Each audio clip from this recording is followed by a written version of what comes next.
Kieran is here.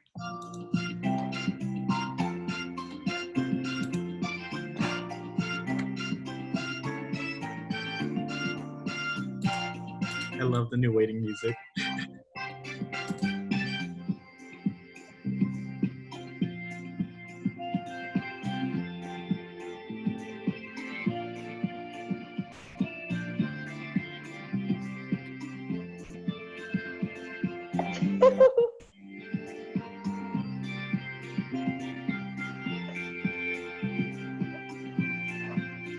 One minute, setting up live.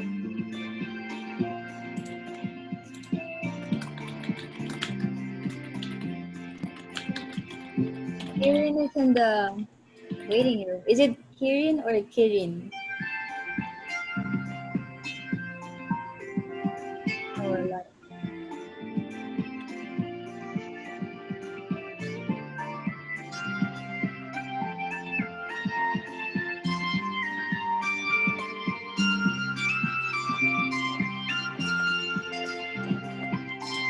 wait, should we admit Kieran? Yes.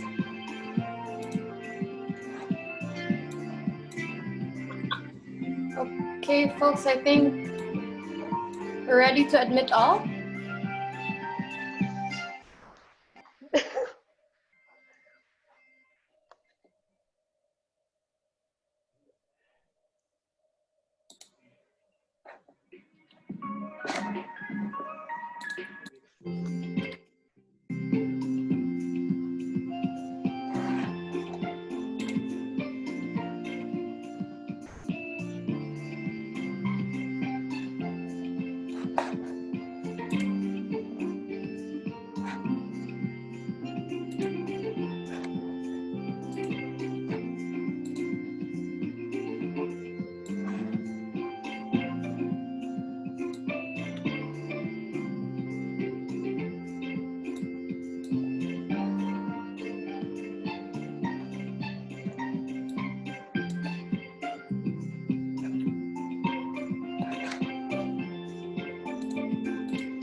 Welcome everyone to the Association of Filipino Scientists. Welcome everyone to the Association of Filipino Scientists in America's final day of our mini conference. We're so glad that you all made time to celebrate with us tonight. We have a lot of things in store for you. Good evening to the people who are coming from the US. Magandang umaga to those who are coming from the Philippines. I am Carla Bertulfo. I am a PhD student at Columbia University here in New York, and I will be with you to start the event tonight.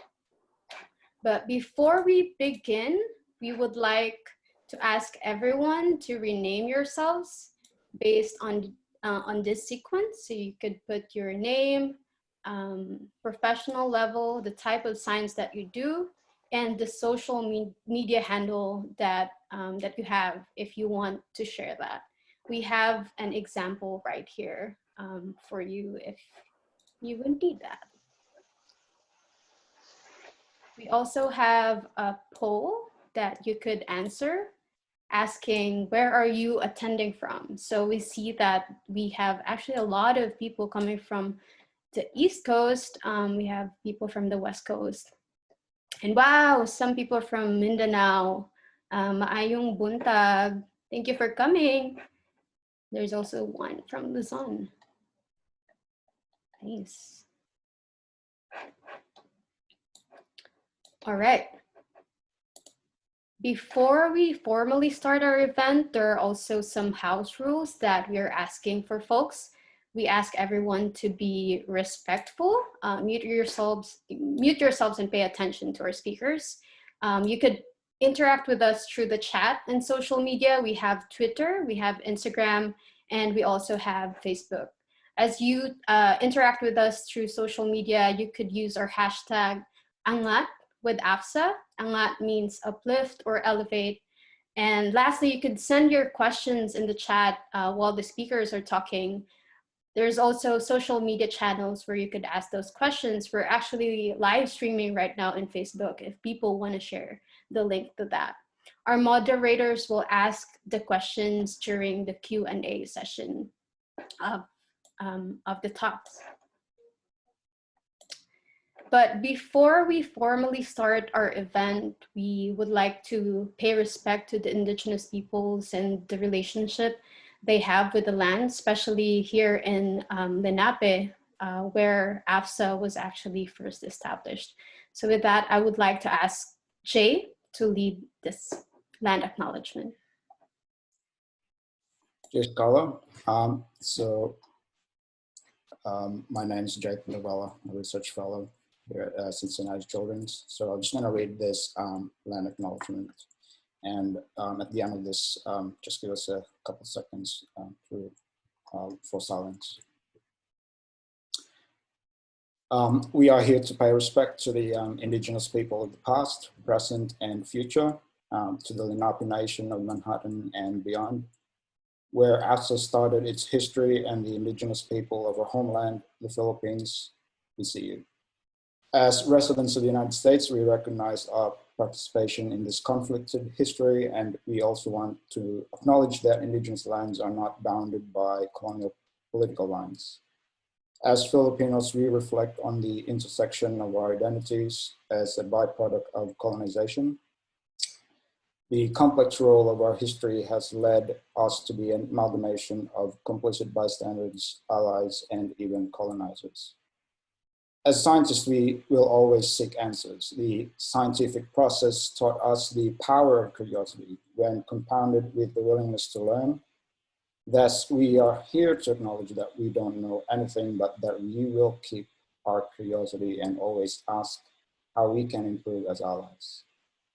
We invite all of you for a brief moment of silence to reflect on how our actions and inactions perpetuate the inequities and injustices of colonialism from centuries ago.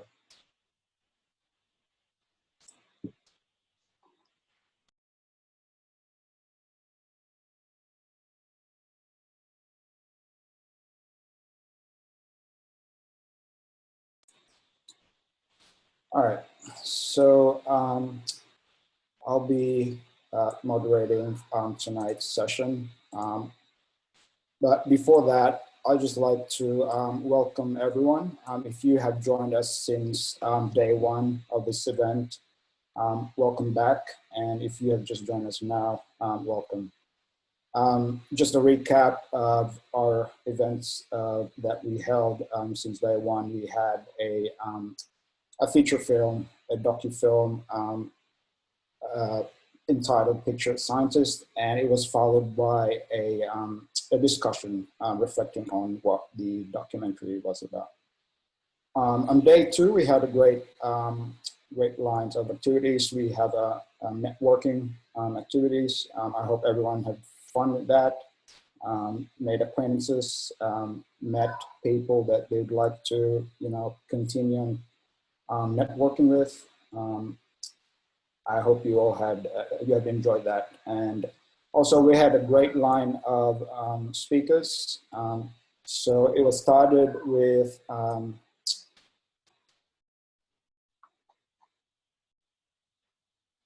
a Kirby Arroyo. So Kirby Arroyo brought us back to the history of how scientists like Maria Rosa utilized her expertise for liberating people of the Philippines under the hands of the Japanese during the World War II. And then it was followed by Dr. Cuevas. So she demonstrated the role of the scientist in protecting indigenous lands, and showed us the impact of mining and how science can shape government policies. And lastly, we had Dr. Sese. So Dr. Sese gave us an insight of how the Philippines is actually developing the space program and how it can be utilized for benefit of its people. And just as yesterday, we've got a great line of speakers as well. So I hope you're all excited to hear what they've got something for us. So we got some agendas. We had the Filipino community builders and some discussions on how also we move forward. So to kickstart, we got our first speaker. I'd like to introduce Dr. Kim Makapugai. So Dr. Makapugai is a professor of human services and social work at the San Diego City College. She's been granted various awards, including 2016 as the Professor of the Year. She's been featured in various publications, media publications. She has also recently published her book. And of course, she's founded the Asian Pacific and Islander Community Actions, or APICA. She's a chair in Made in Paradise Hills and serves as the advisory peoples in Collective for Justice and Liberation. Without further ado, I'd like to bring in Professor Kim Makapugai. Professor Makapugai, Zoom is yours. Yes, hi everyone. Thank you so much for having me. So first correction, because truth is an important thing for us. I am not a doctorate. I do have a master's degree, so maybe doctorate down the line, but I am a professor. And thank you so much, Jay, for the introduction.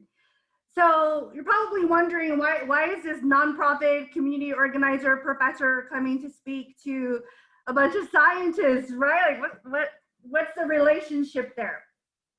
So my undergraduate degree is in psychology. And it's interesting because, you're all awesome. So it's interesting because when I started off going to college, I honestly wasn't sure yet what I wanted to do. All I knew was that growing up, there were so many things I saw in my neighborhood, amongst my friends, amongst the people I love and care about. And I thought, I knew that I wanted to do something that worked with people. And so for many of us who were constantly seeking knowledge and truth, I wanted to make sure I was equipped to do that. I wanted to make sure that I was going into this work knowing that whatever I was going to do was going to work. So I majored in psychology, full intention of getting a clinical doctorate, right? I did learn statistics. I'm a full appreciator of the scientific method because it is a very important thing. But then I realized as I went further on in my education that much of human behavior is affected by history, it's affected by environments, and I wanted to get that greater understanding. When I first started off in my career, I didn't even know what community organizing meant. What does that mean to build a community? What does that mean to build power? Nobody went to me in high school and junior high and said, hey, did you know you could be a community organizer when you grew up? Nobody said that to me. I ended up falling into this work. Sometimes I feel like what you're all doing too. It almost feels like a calling sometimes. There are so many things we never expect to happen in land lives. And I'm going to start off, I'm going to share my screen now, being the professor that I am, and pull up my presentation. Oh, host, can you please enable my screen sharing? Or if you all want to start my sharing. Okay, now I can screen share. Good, good. All right, let me pull up my captions too. You know, I just learned this year that you can caption while you present. So good for our folks who have hearing issues. Okay, so one of my very first jobs when I was still in undergrad, I used to work with students at the juvenile court schools because the things that I saw and experienced myself growing up. I knew that I wanted to work with the folks like me. I wanted to be the next generation of young people I knew didn't have resources, didn't have opportunities, and the term back then was caught up. I wanted to work with the young people who were caught up in circumstances that ended up landing them in juvenile hall, eventually prison. As I was working with these young people, the thing that really stuck out to me the most was the realization that they didn't know what existed beyond their community. When I went to upper division, so I started off in community college. That's why I choose to teach community college. My students now are students who were formerly incarcerated, former foster youth. I have several students who are living out of their cars, living in shelters, and we keep in touch. What I realized when I was working with these young folks is that they didn't have resources. They didn't have a strong sense of community. When I went to San Diego State University, working on my upper division and then eventually my graduate degree, it was the first time I met people who are actually much wealthier than me. It was the first time I met people who lived in neighborhoods where they didn't experience a lot of the things my friends and I experienced, and I was shocked. So wait a minute, is there a correlation between environment and community, and that affects our psyche? That actually affects the way we think, the way we value ourselves, the way we even see ourselves in our society? It blew my mind. And at that point, it was almost fate. I heard this term called community organizing. What in the world is that? It's the notion that you can work with entire communities to bring about change. It never occurred to me that so much of our trauma, so much of our struggles had everything to do with what would happen around us, and not that coming up with this internally, just coming up with these pains ourselves. So in front of you, a bunch of stuff. It was hard to select which ones I wanted to highlight because I have been blessed to be involved in movements throughout the years, and I learned from each experience. So on the upper left, we have coalition. It's a collaborative of community members. It was union workers, and this union in particular, SEIU 221, they represent our county workers. A significant number of the Filipino county workers, nurses, and we all are to our accountability from our county supervisors. Here in San Diego, it's our county supervisors who control the public health budget. So right now we're experiencing the first pandemic of our lifetimes, right? My scientists can appreciate how important truth is right now, how important it is to get accurate information out to our public because people are literally dying.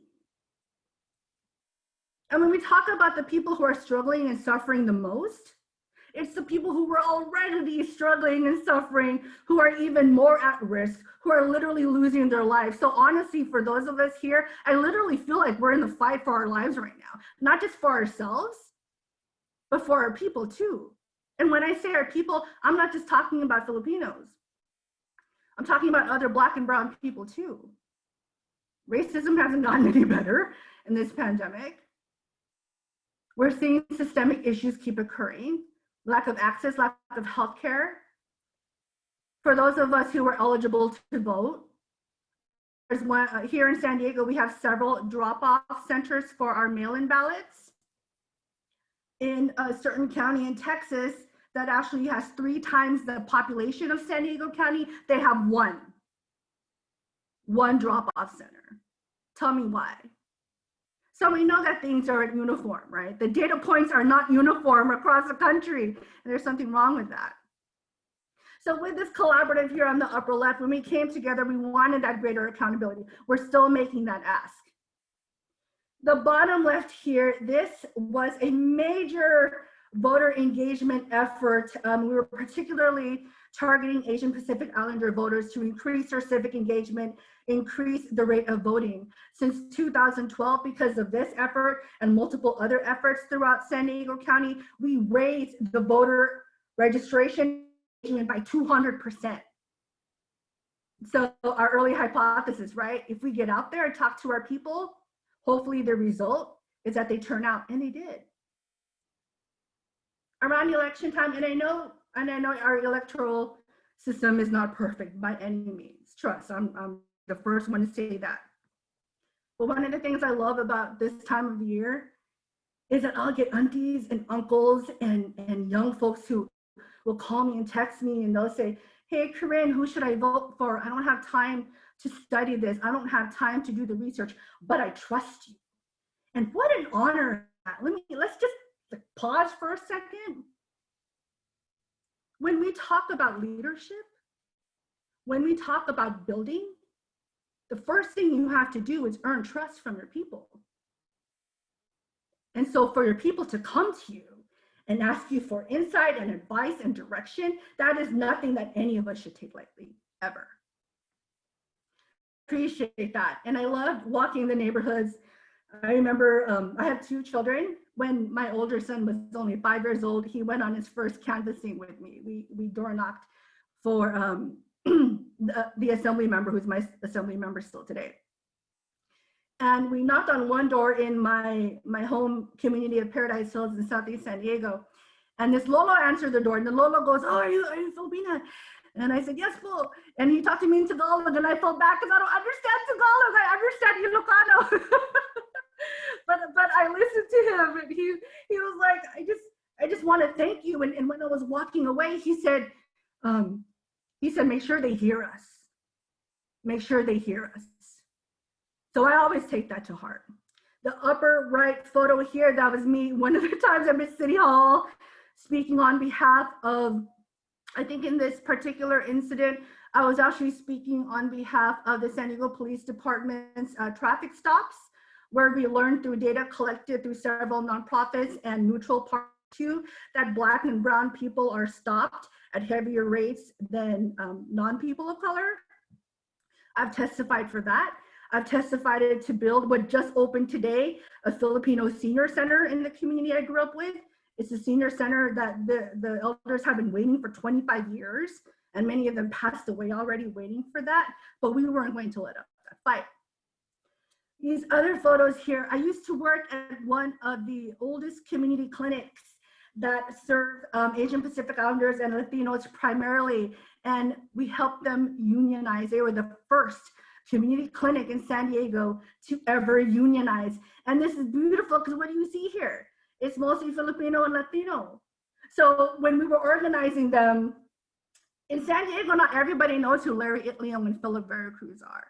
We educated them on that history. We educated them on the fact that even if we're from different countries, we have very shared histories, and more importantly, we have to come together when it matters the most. So we did that. It was beautiful. This here are my students this is one of my sets of students whom I adore. And what I'm grateful for as a professor too is, even though, I've had all this experience building and organizing and all that, they still continuously teach me. And they check me sometimes, and I appreciate that. I'm 43 years old. I've kind of been around a little bit, right? But they're quick to correct me when I need to be corrected. And I appreciate that. Anyone who's always learning should be willing to be checked, even if they're half my age. I have no ego in this, and that's so important. Now, this bottom right photo here, okay, let me breathe a little because this one always gets me. These were some of the Lolas who lived in an apartment complex called PQ Village, Peñasquitos, which was a complex, the only low-income and affordable housing complex in that part of San Diego, in northern San Diego. It's actually a higher class community. But of course, one apartment complex that had that low income and affordable housing, mostly retired folks, veterans, brown people, low income families. And unfortunately, they were all displaced. So if anyone's from the Bay, or if you're familiar with the story of iHotel and how many of those elders were displaced, I call this San Diego's iHotel. And now here's the thing, we didn't end up winning that fight. There is a new apartment complex coming up, much more expensive. Many of these seniors ended up having to move elsewhere. And frankly, this is the part that kills me. Some of them just went back home, went back to the Philippines. And not that that's a negative thing, but those of you who work with our older folks, when are they ready to go back home? Right? They're ready to go. And that was really hard for me to swallow. But we fought with them. And it wasn't like we just woke up and said, oh, let's go. They came to us, the community rallied together. They lived about 4 minutes, almost an hour from where I live. We would drive up there and pick them up and bring them to City Hall. And that's what was here. This was at our City Hall when we had them testify on their own behalf. And there's still more work to be done. There's always going to be work to be done, right? I think a lot of times for those of you who are just coming into community building and community organizing, I'm going to tell you, we may not see the results in our lifetime. We may not. But in the past 20, 23 years that I've been doing this work in San Diego, I've seen so much progress. And that's what uplifts me and keeps me here. I did form Asian Pacific Islander Community Actions in 2015. I'm already almost close to my time, but some of the work here that you see, we did a collective called Men in Paradise Hills, which are artists, entrepreneurs, community leaders, and we came together because the narrative and the crime statistics in the neighborhood are actually pretty good.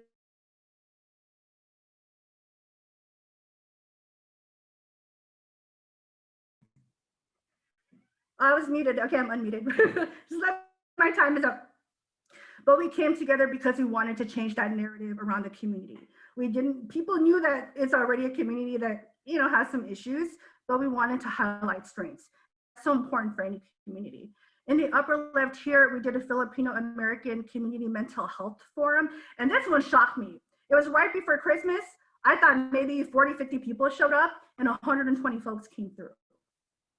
And I loved it because it was multiple generations coming together, not to conduct therapy per se, but to be comfortable talking about mental health, because that's something we don't talk about enough. In the Philippines, there's only 2 psychiatric hospitals in the entire country. So it's no wonder that our folks have a hard time speaking about it. At least if we raise those issues and be comfortable, and you know what, we do struggle mentally, and that's normal and that's okay. We're gonna help see you through this. That's what matters. And then finally, the Indigenous Knowledge, Art, and Truth is the newest effort that I am part of with 5 of my kinfolk, 2 of my cousins, and other Indigenous people from the Cordilleras in the Philippines, although we have other Indigenous peoples from throughout the Philippines who are starting to join us now. The reason we formed this, and actually we've been doing work around this education since 2007. But the reason we were doing this, again, was because so many folks in our community were coming to us really disturbed by some of the things that we're seeing in terms of appropriating culture, profiting off culture, while not thinking about the struggles Indigenous peoples back home are suffering through today. So we came together. This photo on the bottom left here was a recent event we did online where we gathered Igorot specifically through the diaspora who reached out to us and said, the things that you all have been saying, we've tried voicing our concerns in our communities and we continuously get silenced. So we opened up, we met with each other, and what we wanted to do was give each other community, really, first and foremost.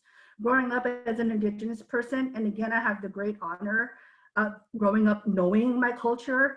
There's so much discrimination that IPs face, specifically what people face back home in the Philippines, that there are a lot of people who don't admit that they're Indigenous or admit that they're Igorot because they're just tired of the discrimination. My parents were opposite. From the get-go, you are Kalinga, you are Buntok, you are not to be ashamed, you are going to celebrate and honor this culture no matter where you are and where you go.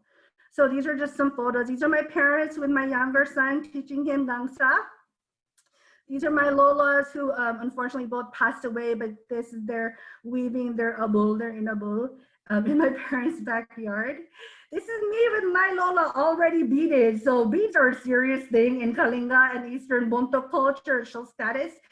And then more importantly, I wanted to also share with you a photo here.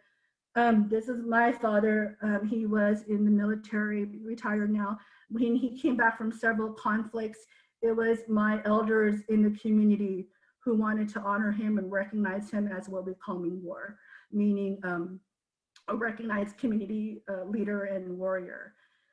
It was nothing that my dad ever asked for, right? Even the positions I find myself in, they're not things that I ever asked for. But when your community comes to you and when your community says, hey, we just need a little bit of guidance here, or can you join us? How can you say no, right? So I wanted to share that there. He's the only one actually in the United States that has had this ceremony. This was back in 1991. And so when I think about everything I do, growing up in my indigenous communities, I was always taught that it's never just about me. It always has to be greater than me. And I carry that with me to this day.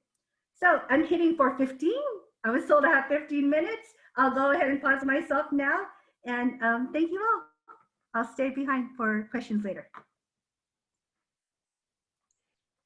All right, thank you, Professor Makapugai. Please show us a hand, show us all applause to Professor Makapugai. That was a great talk. I hope everyone here was inspired and, gain all that theory in her and, continue fighting for what you believe in. Be passionate about what you want to do. So moving on, we have our next speaker. We have Potri Rangka Manis.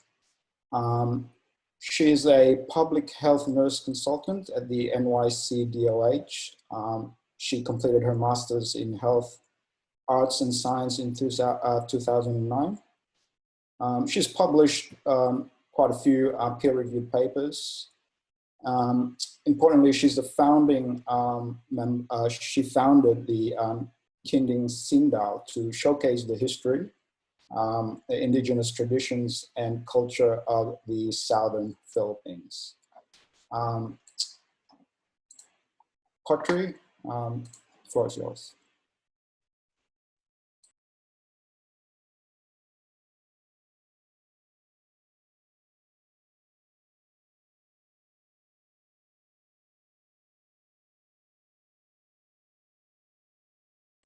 Sorry. I think you might have muted, yeah.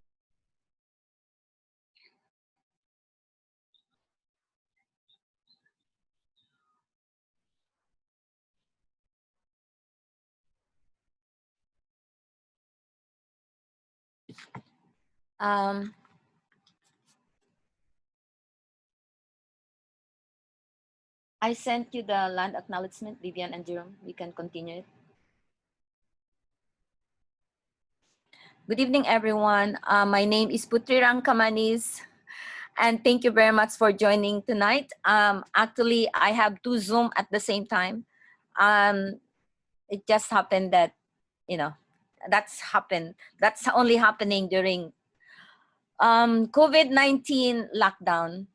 So what is showing right now in the other channel actually is a story of David Figan. If you know him, there's not much story about him. He's a black soldier that joined the Philippine Revolution between 1899 and 1901. So let's go. Ancestral art, science, and living tradition. Threats. Oh, wrong spelling. That is supposed to be threats. Maybe Carla, you can edit it. Threats of extinction. So I've heard earlier from Karen about the misappropriation of the culture and tradition of the indigenous people. So it's oh my God. Noni, naririnig ka.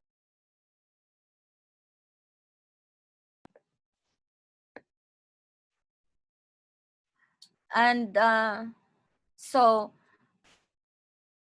I think Karen already brought up a little bit about that threats and extinction of the ancestral living tradition of the indigenous people, particularly in the southern part of the Philippines.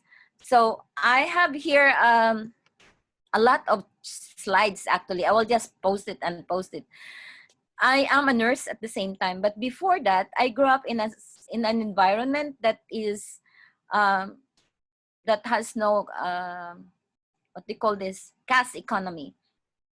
If you're hungry, go get mango that or have your aunt cook saging for you. And if you're good, she will prito the saging and the coconut oil. So we don't even buy our oil. We create our oil, we create our soap, even our shampoo. That is the time when there was only a dirt road where there's no four-wheel drive passing in that area. That is not too long ago. And that beautiful childhood was short-lived when the roads were built. The four-wheel drive came in and then start cutting our land, our log timbers, our forests. And that is the start of the flood, landslide, and the killings of the farmers, particularly the Moro people who are actually toiling on their land and after their and then you will see them displayed in front of the city hall flagpole. Carla, kindly change the spelling, the science, and can you just change the spelling? So I never had intention of coming to America because I was hoping that I'm able to go back to the village and really develop the ancestral healing that we had, because we are so rich with herbs that we only bring our patients out during when there's a really big surgery that has to be done. But otherwise, our family is a family of artists and we chant the story, the legends and the epics, and also at the same time healers. I went with my aunt to deliver babies, walk like even 25 to 75 kilometers just to deliver the pregnant woman's baby. Now, but also during that time, the village healers became wanted. So then most of us in our family went to medical profession to affirm that we have actually the capacity to work on our indigenous medicine by getting that profession, the Western title that is sanctioned by the Western education that we have in the Philippines. So actually, during nursing school, we were not taught how to go back to the village. We were taught like, you have to learn how to cook this because when you go to USA, your patient need this. So that kind of colonial orientation. So that's what I am. I'm part of the stereotype that I refuse to be away from home. I carried my kulintang, my malong, my stories with me. And when I arrived in New York, I saw the dances and the music that are coming from us are not properly presented. In fact, in one of my performances, I was pronounced as the next dancer is going to dance a Muslim dance, and she is a Muslim princess. So I have to correct because there's no such thing as Muslim dance. And after that, after my performance, all the Muslims because it happened to be in the International House, the other Muslims jumped up on me and said, "Are you really a Muslim? You know, there's a lot of Muslims in the whole world, and please don't call those dances Muslim dance. You have to research more." So that's how the kind of life we had in the Philippines, because there's so much bias against us as transmitted by the Spanish history, the colonial mentality, that only the beautiful part and the colorful part of our culture is being taken, and we are branded as the way the Spaniards created. So now it is said that people around the world accept the science developed in the West because of obvious reason, like the government propaganda, school, universities, experts, you know, all these are, and the scientific history that was written by the living white man. Anyway, I was just talking earlier with somebody, and I was trying to say that algebra is actually from the Arabs, and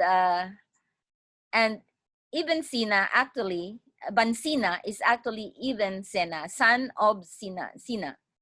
These are scientists that are whose work has been claimed in the European point. So I took this one. Radical science movement developed to permit. It started in 1960s. Now, radical science, and the other word that came up is decolonizing science, because the science that we know is actually the science that is supposed to liberate, but it's a science that controls and oppresses. Just like you will see it later in some of the photos that I have, how the rice in the Philippines was taken, the rice that is supposed to be the power of the agricultural nature of the Filipinos is taken from the Filipinos, and it became part of the gentrified world that it has to be produced by another country, and the Filipinos are now importing that rice. So we can go to the next, and also if you will see,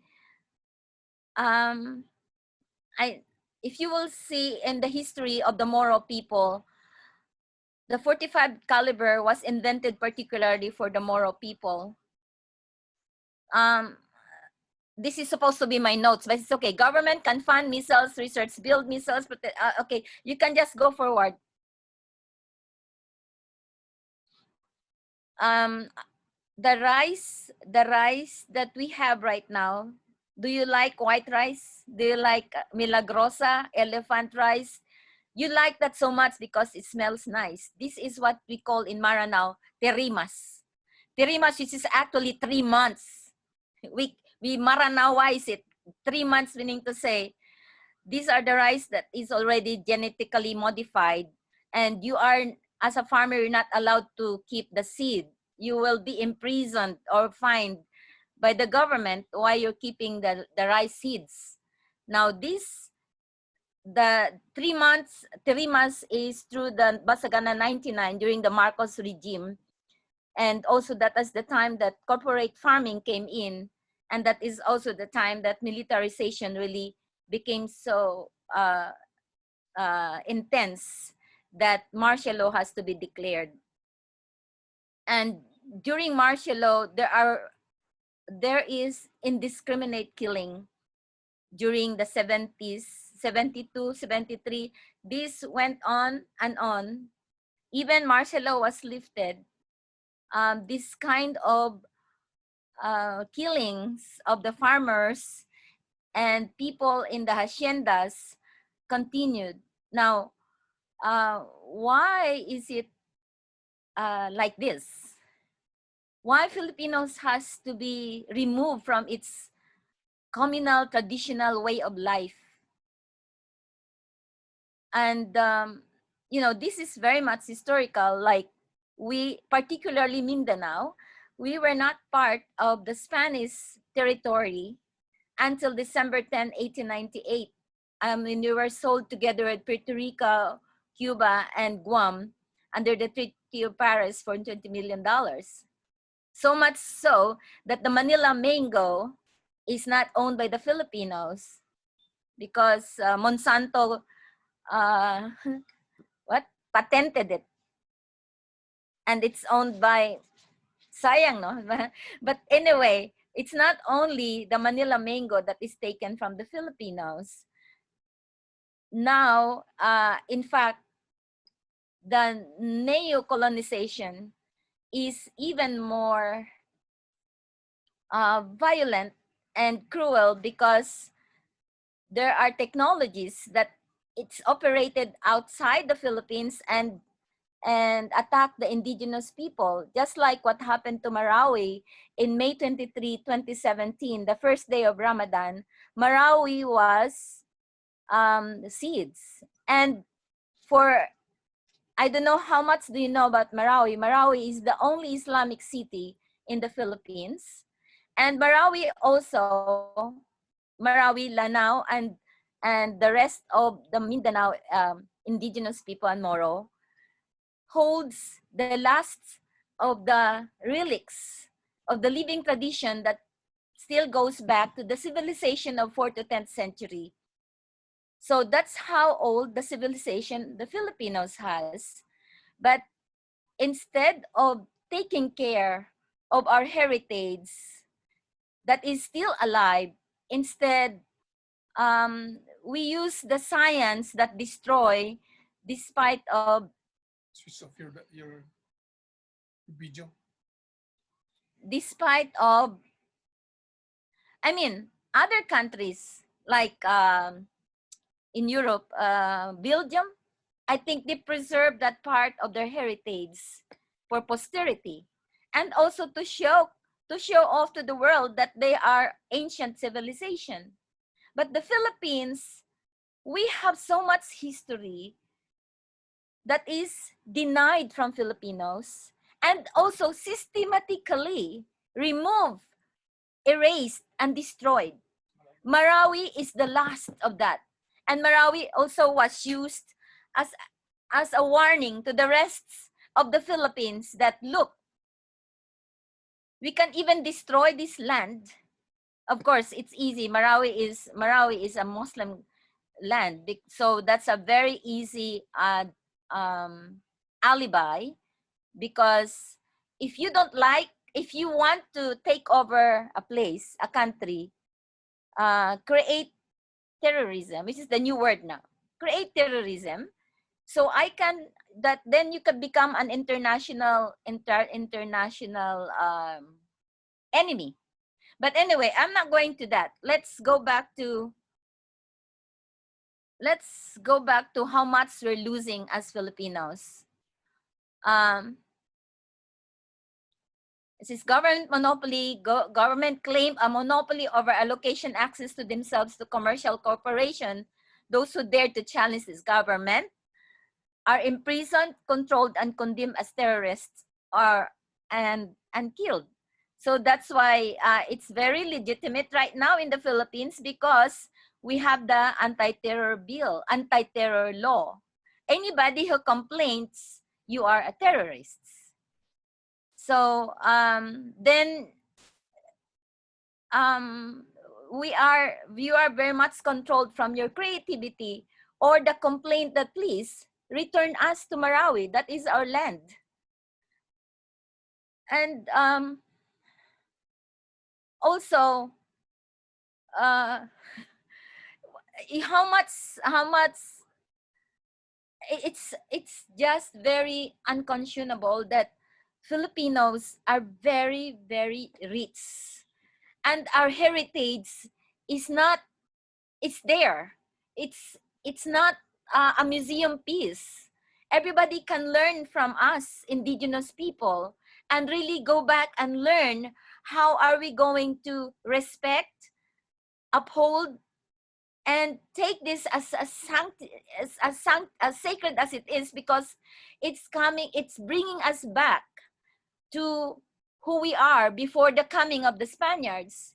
But a scholarship and science is very much used, in fact, in a very individualist sense. People will take this part, oh, I'm a master of Kulintang, and you, Maranao or Magina, I can teach it you back. And there are even those who are using scholarship to destroy native people, indigenous people, so that the authority will transfer to that particular scholar. Now, this is not new.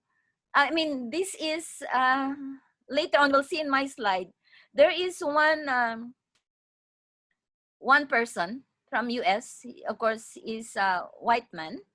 He went there to study in Thailand, study in Thailand, what do you call this? Thai massage. So he studied Thai massage. Then he came back to US. He created a school and created a certification for Thai massage. Now he doesn't know much actually, but it is a school, so he needs his the teacher, the tradition bearer that he went to Thailand to learn that. So he brought him here, and he made this tradition bearer take certification from him because now he owns Thai massage. You know, like what? There's so much yoga in America. And everybody owns it. Hot yoga, all this, everybody try to patent it. That's how much capitalism destroy mankind. And for us scientists, this is a very big call and challenge that we have to go back to the indigenous and really learn the communal spirit.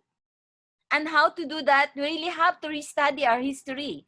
Because the history that we learned, as I said earlier, is in the point of view of the Western writer. Or it's not even our history. It's the history of the generals and the kings and who went to the Philippines and take over whatever. Now, how much time do I have? 4 minutes. Just warn me because I'm a storyteller and I speak like an indigenous person. I cannot run after my sentence. So this is Mindanao. Mindanao, after the Treaty of Paris in 1898, there were a lot of treaties and laws that USA created. So much so that when they asked the natives, the dato, the sultans and older chieftains say, you register your land. And the dato and the chieftain said, why do we have to register our land to foreigners? This land was given to us from generation to generation, and the owner is the people, the tribe. So after that treaty, after that presidential decree, that was the time of McKinley, Mindanao then is declared no man's land. So whatever has done to the natives in Mindanao has been experimented and done successfully to the people here, to the natives here in USA. In fact, the generals that were sent there, General Pershing, General Yunad Woods, these are the generals who actually led the massacre of the Mount Budahu Sulu and the Bayang massacre of Lanao. So what happened to Marawi is just a continuation of the erasure of the indigenous people. And if the indigenous people will be erased, then there will be a big, they call this, big missing link of mankind. Now, I came here in US in 1992, and I was so afraid that my children will be cut off from my tradition. So if you will see all these slides going up for 4 minutes, that there's a continuous plunder of the indigenous people in the Philippines. Now, Kinding Sindao have classes every Saturday and Sunday for our dances. We just don't teach the dance, we teach the meaning of the dance, because our dances are not for entertainment. Our dances actually is our oral tradition. It's our history that in the form of dance, we transmit it to generation and has to be remembered. So if we're able to attend those classes, then we're able to see that whatever the suite that Bayanihan created, like the Maria Clara suite, the rural suite, the Muslim suite, if we are able to correct that as scientists, because that's the reason I have to create this Kinding Sindao, because the only way I can correct it is to perform it. And then not much Filipinos actually are happy with what I have done, because then like, oh, why is she, but you know, we cannot close our eyes if our history will be destroyed by ourselves, by our own people. We have to correct the colonial mentality that is already embedded in our DNA. There's so much racial bias. There's so much what they call this. Anyway, we need to. I think it's our work as scientists to continue doing this. If you see, this is the call now. This is the words of United Mothers of Marawi. These are the mothers who has no more houses. These are the mothers who are taking care of orphans and other mothers who are balo. So how far would you go with us to condemn illegitimately the land and burning the houses and the robles, to continue displacing the people? Now, right now, there is a movement in Marawi by non-Moro to transfer all the Moro to a certain place, just like the way the settlements of the Native American, how Lana people will remove from New York, brought them to Oklahoma, brought them somewhere else, how the Six Nations are removed from their valley in upstate New York and put them in the boundaries of Canada. So there is so much work we scientists has to do. We have to study history because that is where we're able to see that the science that we're carrying actually may be on our side or against us. The intellectuals are actually supposed to be going to do a lot of scholar work for liberation, to pursue the search, to effect the impetus of liberation. But on the other way around, capitalism has so much money, imperialism has so much money that co-opted the minds of our intellectuals. So there's so much courage for us scientists to do something that it may not be funded, because once you're funded, you will be co-opted in a way. But we can find ways. So it is very important that APSA has to go on, and let's join hands together. We have so much to study. Marawi alone is so much, is a case study. Marawi alone is a case study already. That is just a tip of the icebergs. There's so much going on right now among our indigenous people. The oppression, the displacement. Soon we're gonna lose that beautiful art, the beautiful tinalak, the beautiful kulintang. It will just be stolen from the indigenous people the way their land were stolen. And I'm speaking too much, so I'm done maybe with my 4 minutes. If you have questions, just thank you. And please contact me, and let's join hands. We have to do a lot of study. Thank you. Thank you, Patri. Thank you for that wonderful talk. So unfortunately, we're meant to have our third speaker, but she wasn't able to join us today. But what I can share to everyone is a profile of our supposed to be a speaker. It was said Professor Rodriguez, Robin Rodriguez. She is a professor at the Department Chair of Asian American Studies at UC Davis. She is a founding faculty of the Bulletin Center for Filipino Studies. She's published a variety of books, and she's been an active activist for immigrant rights and anti-racism, and founding the Bulletin Center for Filipino Studies.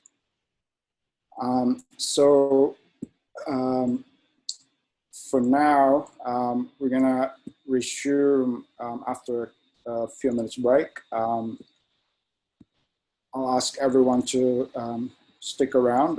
We'll be back at around 10 before 8 local time, Eastern Standard Time, that is. So we're gonna have all the question and answers after our keynote speakers keynote speaker. That's our talk. So I hope to see everyone when we come back.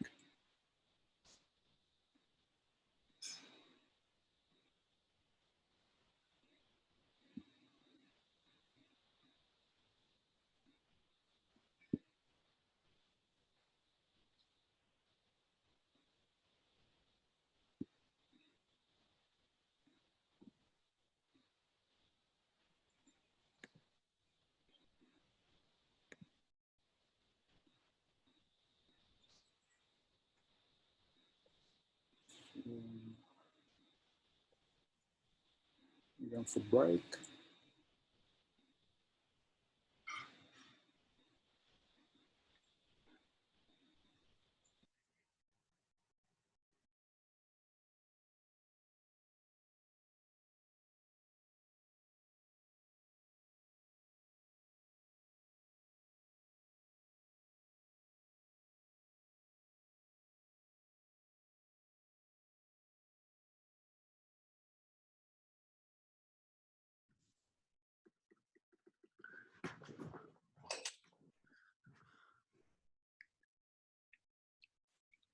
All right, y'all, we have 4 minutes. If anyone want to share something interesting so we're not sitting in silence, that would be wonderful.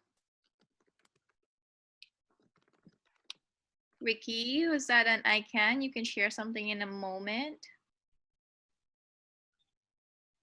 Oh, cool, cool.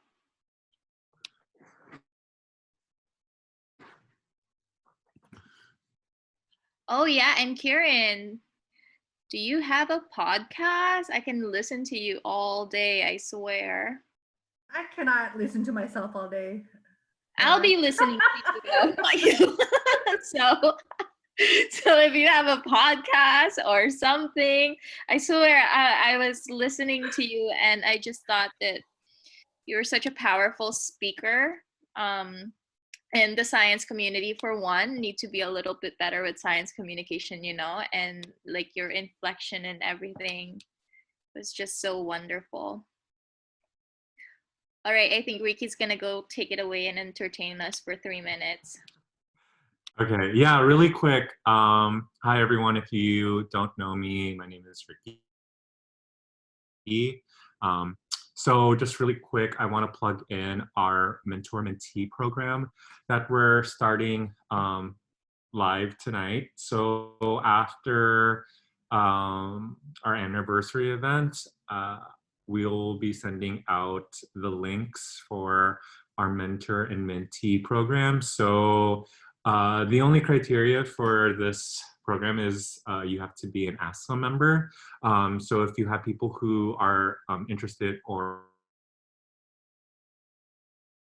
want to do it, just make sure you could find that on our website, on Instagram, on our link tree. So the mentor and mentee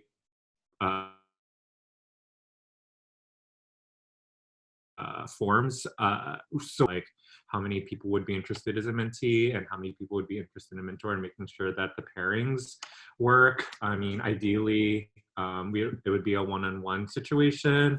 It is possible that a mentor would have 1 or 2 people under their belt. So just bear with us while we experience this first go around. So if you are filling it out and you don't know if you want to be a mentor or mentee, you're like open to both, please fill both out, because that will allow us to be able to exercise more flexibility with the applications. And again, this program is going to be from November 1st to the end of January.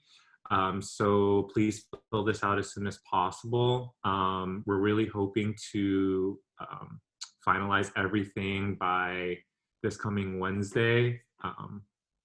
And I think we're going to take it as it goes, but try to do it as soon as possible so that we do have a good idea of how many people are interested and want to be either mentor or mentee or both. So yeah, it will come live. It will be emailed to everyone tonight.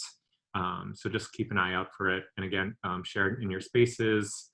It will bring more people into the organization, and it's a great opportunity to meet and network and you know, get closer with one another and so forth. And I think we're going to have a lot of great mentor-mentee, you know, sessions from November and January to check in. So yeah, it's my plug-in. Thank you.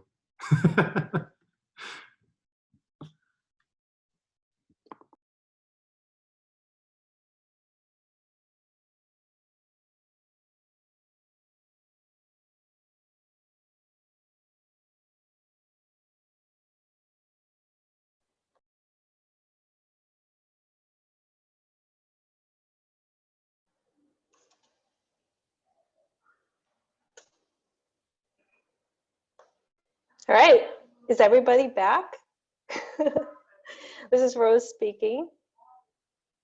We'll give it a few more minutes, not minutes, seconds, until everybody gets back. Eating your pancit or lumpia, or just getting water. So I'm really excited to share and introduce Dr. Reina Reyes. She is a scientist, an educator, and a science communicator. She is an associate professor at the National Institute of Physics at the University of the Philippines, Diliman. She is also the founder and co-moderator of the Pinoy Scientists platform, which is an amazing thing for the community. She's also, now in the Philippines, a host of Science Says on Knowledge Channel, co-host of Radio Turo Guro Science on the DZRJ AM, and she's the creator of Science Facts videos on YouTube. So she's just an all-around amazing person. I'm so excited to hear her tonight. So we have a pre-recorded video of Dr. Reina, but she is available if you scroll through the participants. Everyone. She's here. Let's go. Good evening, everyone. It's a real pleasure to be here with you today. And I want to thank the organizers and AFSA for the opportunity to speak with you today and share a bit about my story and about the story behind the Pinoy Scientists platform. And I took this opportunity to look back at how it all began and how it evolved over the years, and also look ahead to the future. So I'm Reina Reyes. I'm a scientist and educator. I wear many hats as a professor, as a data scientist, consultant, researcher, of course, and science communicator in different avenues, including the Pinoy Scientist platform. Before coming back, I grew up in the Philippines, but then went abroad for graduate school. I did my PhD in astrophysics at Princeton. So spent 5 years there, and then did a postdoc fellowship at the University of Chicago. Spent a few years there before coming back to the Philippines in 2014. So Pinoy Scientists actually started when I was in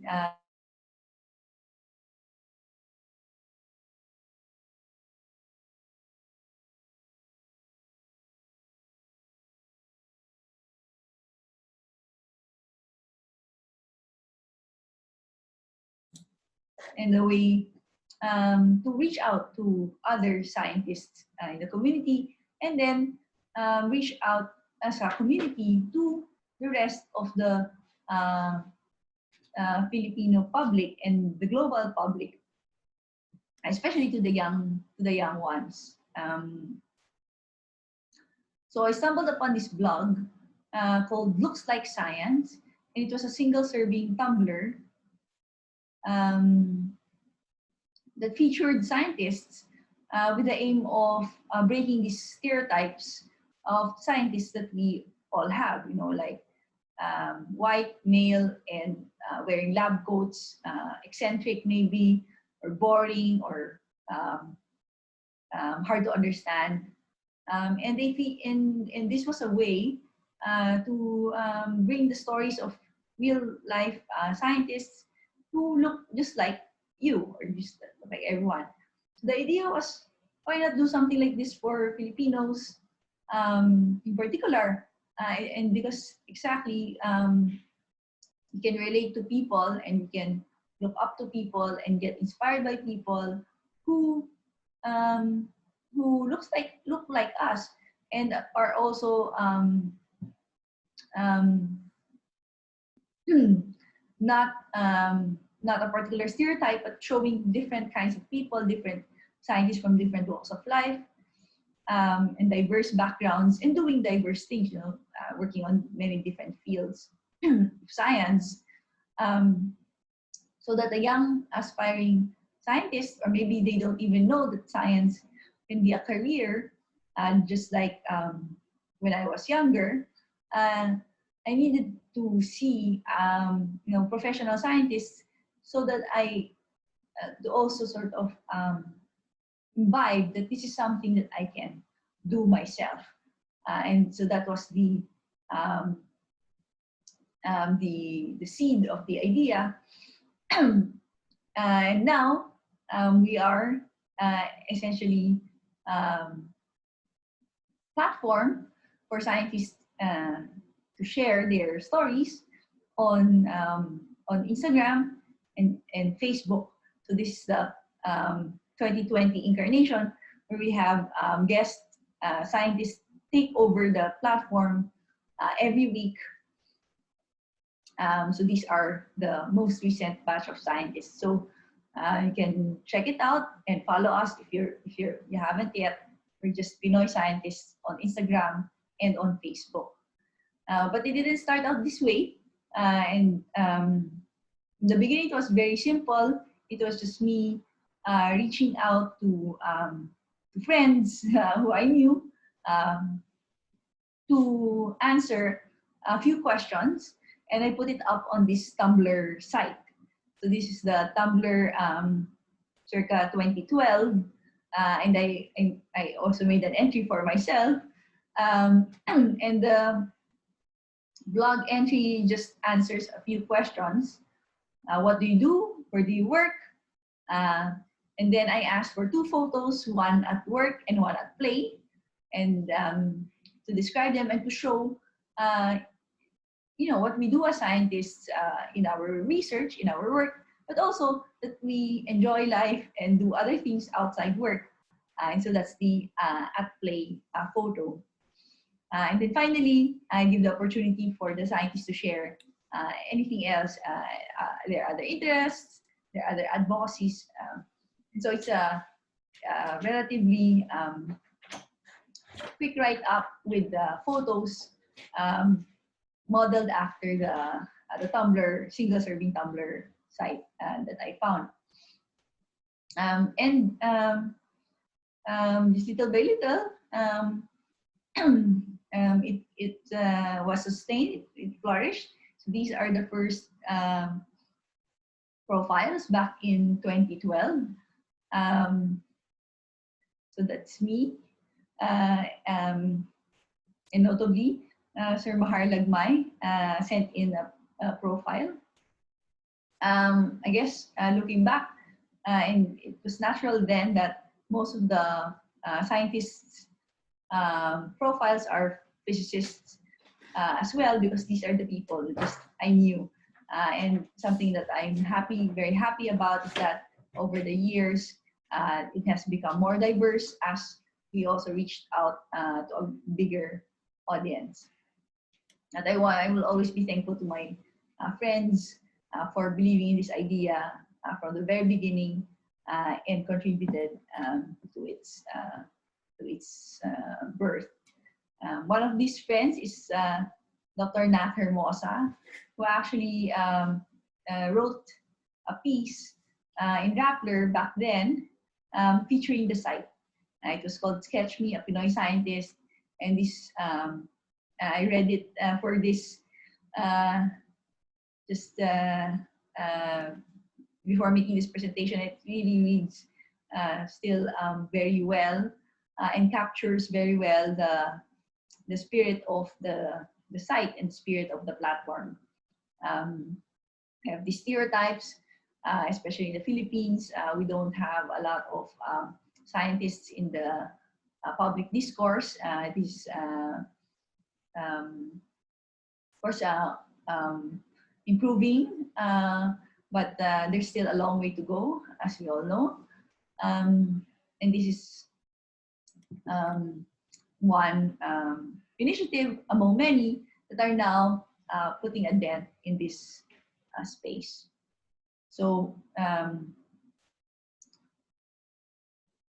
in the next few minutes, slides, I'd like to walk you through the journey now over 8 years since then, since the very beginning. So the next milestone was launching it on Facebook, where most, as we know, many Filipinos are. This was in 2017, and the basic idea was just essentially taking the write-up from the Tumblr and sharing it on Facebook, so people can get regular updates. Every week, I feature new scientist profile whose contributions I get by email. Right, and then the next big milestone was launching Pinoy Scientist on Instagram. And this is with the initiative of my co-moderator, Cami Navarro. So these are the initial formats.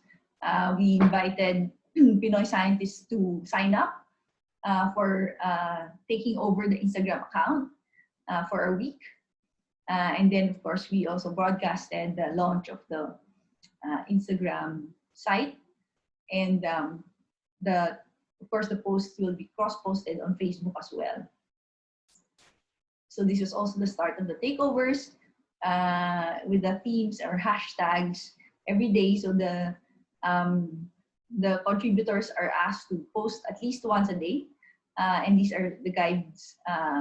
You have a lot of leeway of what you want to post, but these are just guides so that you cover different parts of aspects of your lab life. So start with Motivation Monday. So this is this week's takeover by Jay Fidelino, a biodiversity researcher and conservationist. He introduced himself, talked about why he does what he does. His really love for nature and for conserving it. And then he talked about his research, the thesis, in fact, the master's thesis that he's working on right now, and with these beautiful images. And for Throwback Thursday, he talked about the field work that they've done over the years, and also looking forward to the time they can do this again more actively. So it's fun. I actually learned so much myself from these posts, and they can also see the passion and the depth of commitment of all the scientists that we've had over. For the scientists themselves, it's also been a positive experience. It's a way to communicate science. To practice communicating science to the public and also to interact with them. So there's this opportunity to get questions, get comments, and start conversations with people who are interested in the same thing, in the same field, people who want to pursue the same field, or even and this has been gratifying for me, is that it's also become a way to network or to find other scientists, researchers who are doing similar things or connected things through this platform. So it initially, in a way, that's one of the gifts of this initiative. It started out as a way, for the scientists to communicate with non-scientists, but actually it also turned out to be a great way for scientists to communicate with one another and to have this sense of belonging as a part of a community, a virtual and geographically distributed one, but nonetheless a real one.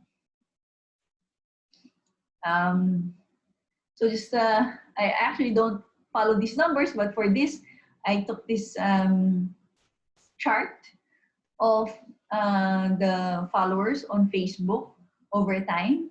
And I think you can see very clearly here the growth of followers following the guest takeovers. Really drove the engagement and the interest and the following of the platform. We were at a few thousand for a long time. It was just me doing my thing, posting profiles once a week. But with the scientists themselves engaging directly, and with Cami's great guidance, very organically. So nothing, no ads here. Just I think organically and by word of mouth and by the scientists themselves, promoting it. We're now a much bigger group and still growing. So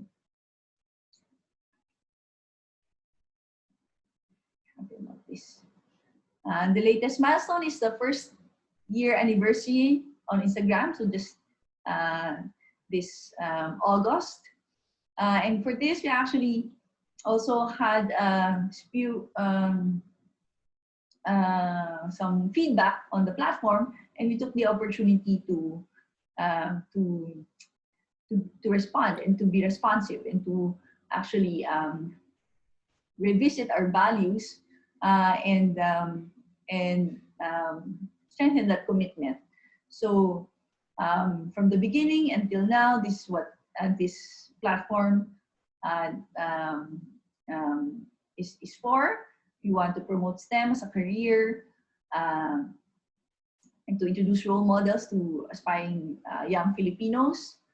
And we want to encourage our scientists to share their own stories and to practice their science communication skills. And then to create our Pinoy scientist community. And as we grow and evolve, we're also open to growing and evolving. So for the next set of takeovers, we decided that we will work to achieve a 50-50 ratio of scientists in the Philippines. And this is very interesting, especially at this forum. We found that many of the scientists who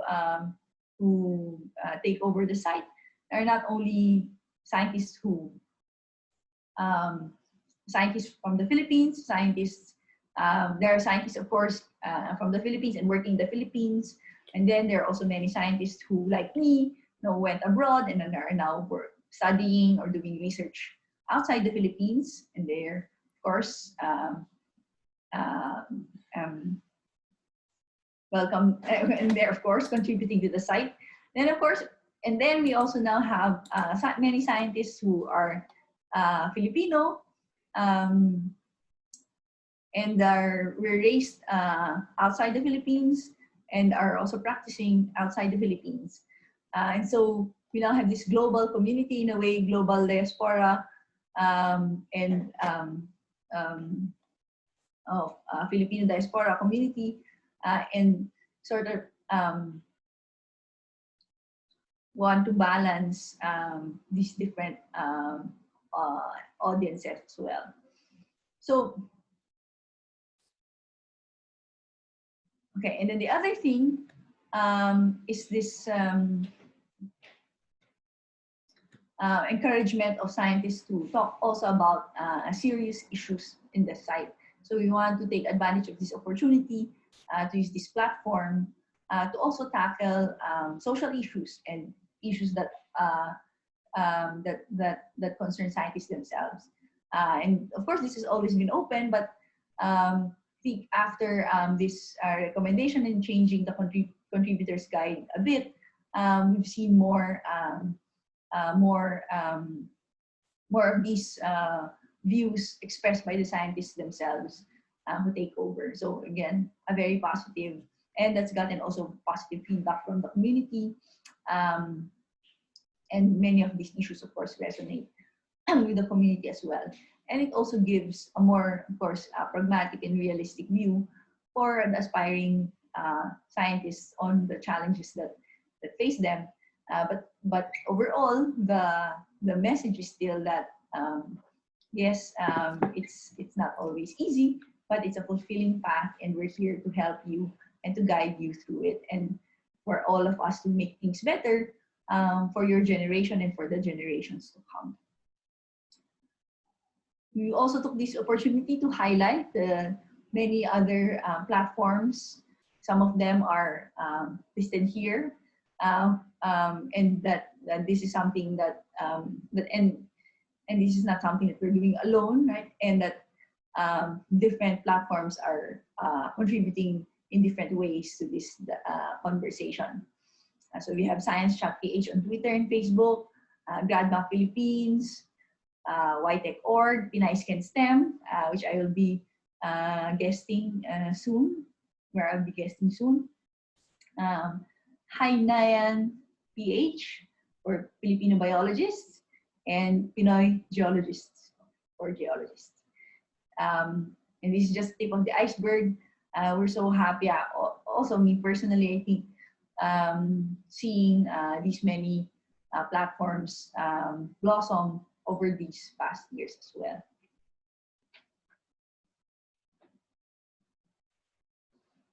All right, and then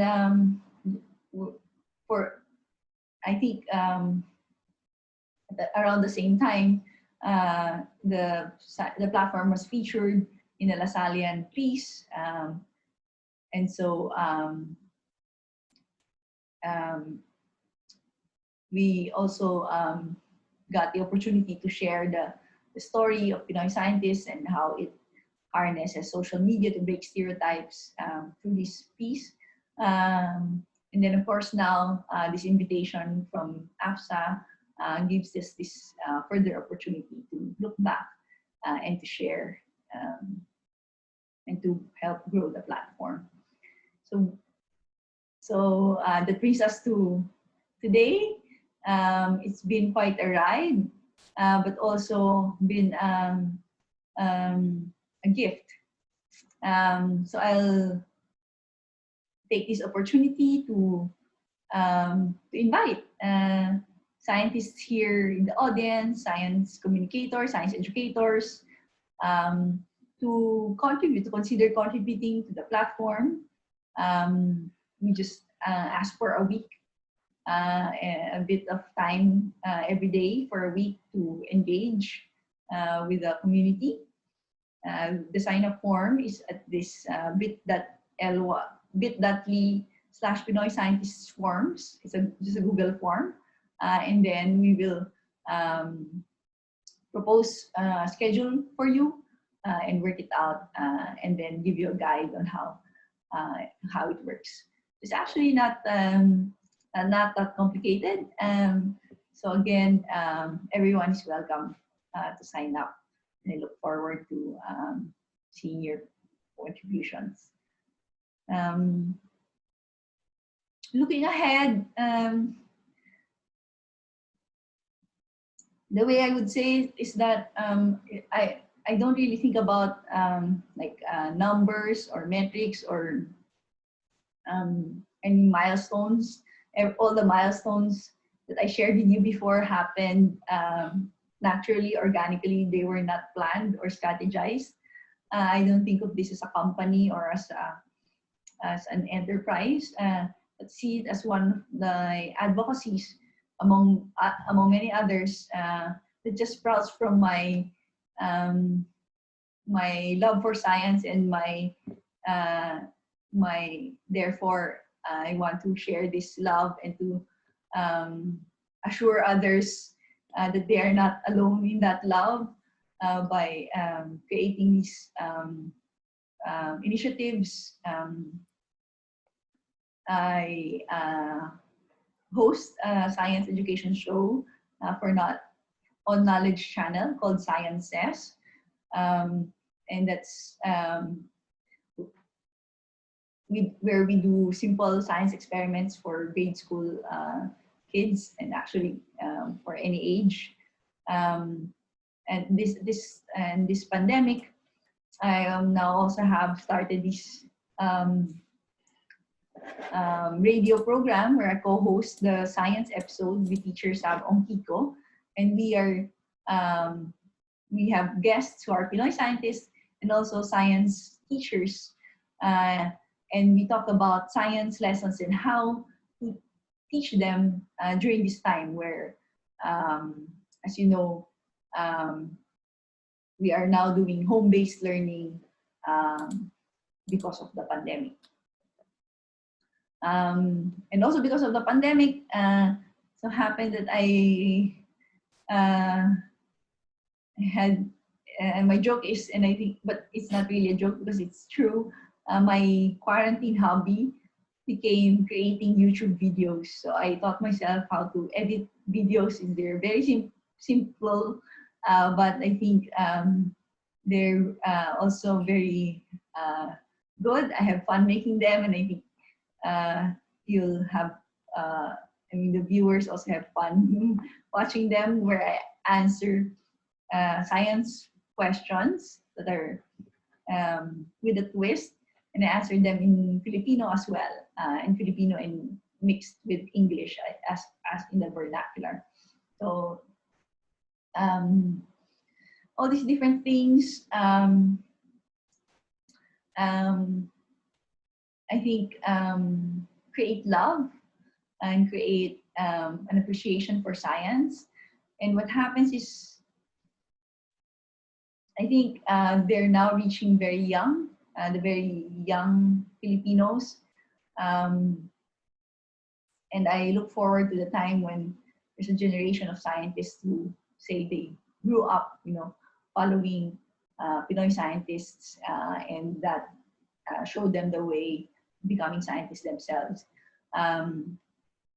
Case in point, and this is my, I guess, sign of aging, is when I started my research group at the University of the Philippines, where I joined this year. Some of the students who joined my group, they're third year college now, third year in the undergrad program, or physics program. And then they shared with me that I gave a talk in their school when they were in high school. So you see, giving a talk like that, it takes years, years to for you to see the, in a way, the return of investment, or you see the fruits of that small little contribution you've made. And for this, I think it's the same thing. It will take years and years, but it will all be worth it, and it will be, a ripple effect, and everything we do matters, especially now. So, so that's my my way of looking ahead. I'm open to where the next milestone or the next part of the journey will be, and I'm hopeful that it will keep evolving and keep growing over the next maybe another 10 years. So again, thank you very much for this opportunity to reminisce and to reflect, and thank you for caring. And I look forward to meeting some of you, I hope, and also I look forward to any questions you may have. Thank you so much, and I'll see you on Zoom.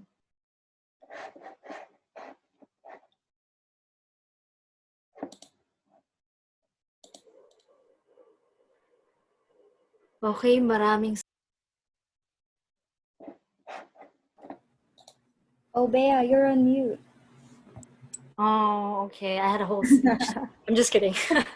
Maraming salamat po, Dr. Reyes. It was an honor really to hear your story and the story of your many of your accomplishments as a scientist and as a Filipino scientist.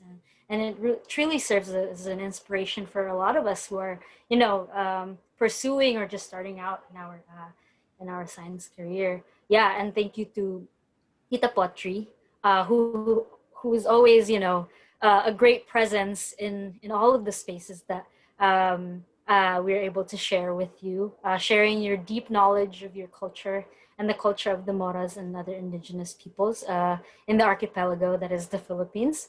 And Kirin, thank you so much for that, comprehensive, storytelling of the importance of community organizing and community building within the, not just, Filipino, among Filipino scientists and just in the general Filipino community here in the US. And so we want to start with a general question for all three of our incredible speakers. Seeing that, it's a straight trailblazer of women in this panel tonight, we want to ask a very important question, and that is, as a female leader, whether you're a leader in your laboratory or your community, what has been the most significant barrier in your career? And anyone can jump in and answer the question and can pass it off to whoever.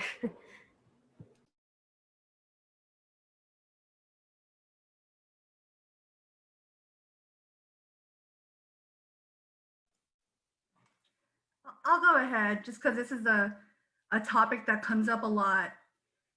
I think for here in the United States, there is an interesting perception of Filipino women. There have been multiple times when I hear, they fetishize us, right? You speak English so well, you're so articulate. And then I tell them I'm Igorota, and then it takes another layer if for other Filipinos. It's a really interesting dynamic. When I think about the barriers, it's the fact that I am a brown woman. And I mean, we could go for days, right, about all the misconceptions and the perceptions, the fact that we still, when we talk about wages, we know that white women make 75 cents to the dollar of every man, white men in particular. If you break down women of color, it's even less. Same amount of degrees, same expertise, same years of experience, it's always going to be less. And what's difficult, I think, again, are these misconceptions that we're docile. We are people who celebrate hospitality. We're very great hostesses, right? That's a respect thing. But don't take advantage of that and don't confuse that for being inept or being inexperienced. So those are a lot of the barriers that I deal with. There have been many times when I'm the only woman in a group. And that's always a fun experience, and I stick out so much, obviously, right? Or sometimes I'm the only person of color, and sometimes I'm the only female of color in a room. When that happens, I know a lot of people talk about imposter syndrome. I'm talking about that tomorrow on another thing, but that makes me stand my ground even more, because whether I ask for it or not, I know that I'm in there and I'm representing all of you. So I make myself heard. I make sure I know my upbringing is not the same as theirs. It's never going to be, but that doesn't mean that what I have to say isn't any less valid. And all the things I carry, being indigenous, being brown, growing up here in America, I can't separate any of those things. And though that's been one of the greatest barriers, but I've had a lot of fun overcoming them.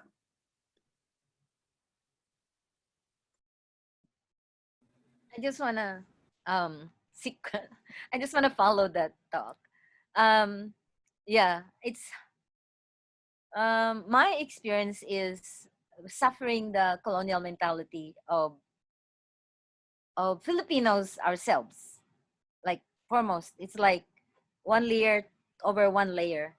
I was in the Philippine consulate and I was reacting to the speaker.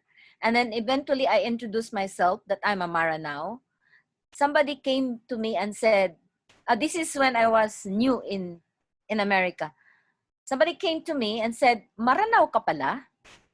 Hindi bali, hindi naman halata. And then also, later on I said, what do you mean? Kasi maputi ka. Ang alam namin, ang mga Moros itim.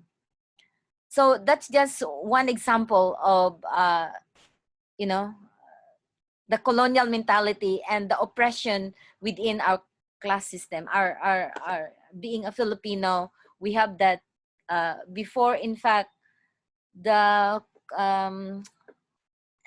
Islamophobia was invented, there was already Islamophobia in the Philippines.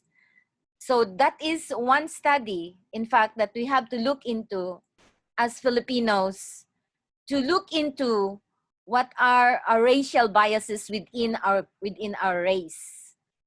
We know Maranao, Moro people, we only became part of the Philippines after 1898. But aren't we really part of each other before the Spaniards came? So why do we have to carry that bias that the Spaniards has implanted in our minds? So this is, it needs a very, very intensive scientific study and also internal scientific reflection. How are we going to look into that racial bias that is embedded in among the Filipinos? So it actually create a shade on how we look at things, our worldview, our scientific analysis.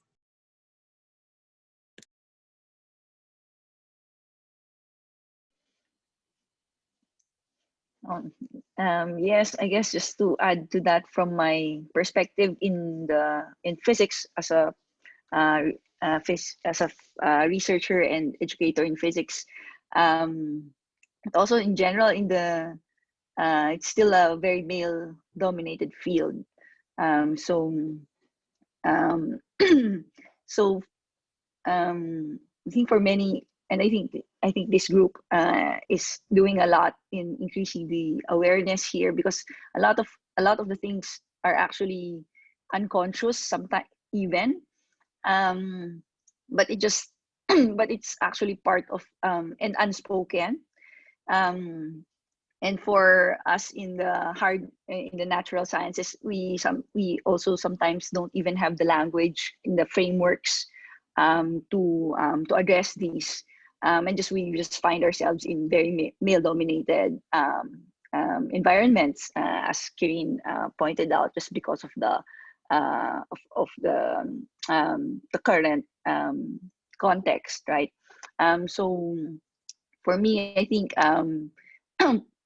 being, of course, being a leader myself, and being a role model to the younger scientists, I think already means a lot.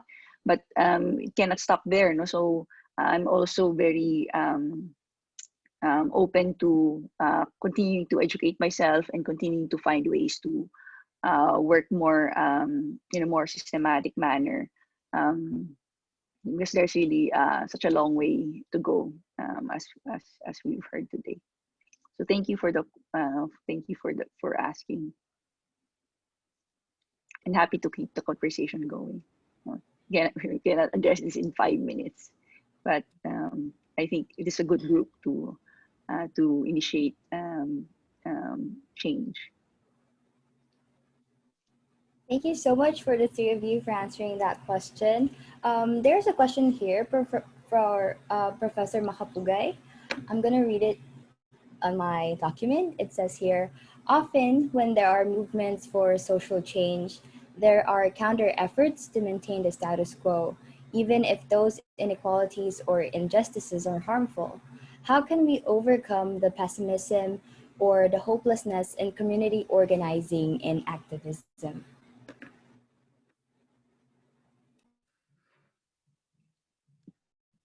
I will take that. Do you want to go ahead? Yeah. Go ahead, and I'll follow up. I know there's so much pessimism, but as I will go back to my own experience as a Moro person who has undergone so much discrimination since childhood, and even has undergone torture during the Marcos regime. That could have been broken. That could have broken me. it is the scientific process where I see that there's always a learning from what I have undergone. Like I became my own experiment. So I always say, let's make money out of it. That's my expression. I mean, let's make this experience become part of study. Let me study this experience so I'll become stronger and continue studying it in connection to the bigger to call this bigger worldview, the bigger situation of what happened to the Philippines, history, and up to the current. Why there were decrees to remove the land of the Moro people. Then there were land what do you call this? There were land grabbing, and now culture grabbing, actually, like all the beautiful designs of our textile, our beadwork, our music, our culture, our dances and mythologies are being stolen from us and transformed scientifically to individual people who wants their PhD and become they became the authority. Now, I think continuous study and joining a group like APSA and the scientific and the science group, and also looking into consciously who are we serving? Who are we serving? Like Leonard Coe, I think the Dr. Reina knows him, of course, right, Dr. Reina? Leonard Coe was killed in the forest while he was getting specimen. So going back to community organizing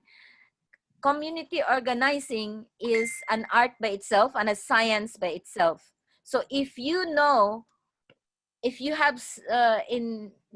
history of the population you're working with, knowing actually is serving the people, and along the way you would understand the situation, or you are actually from the, I'm just using myself as an example.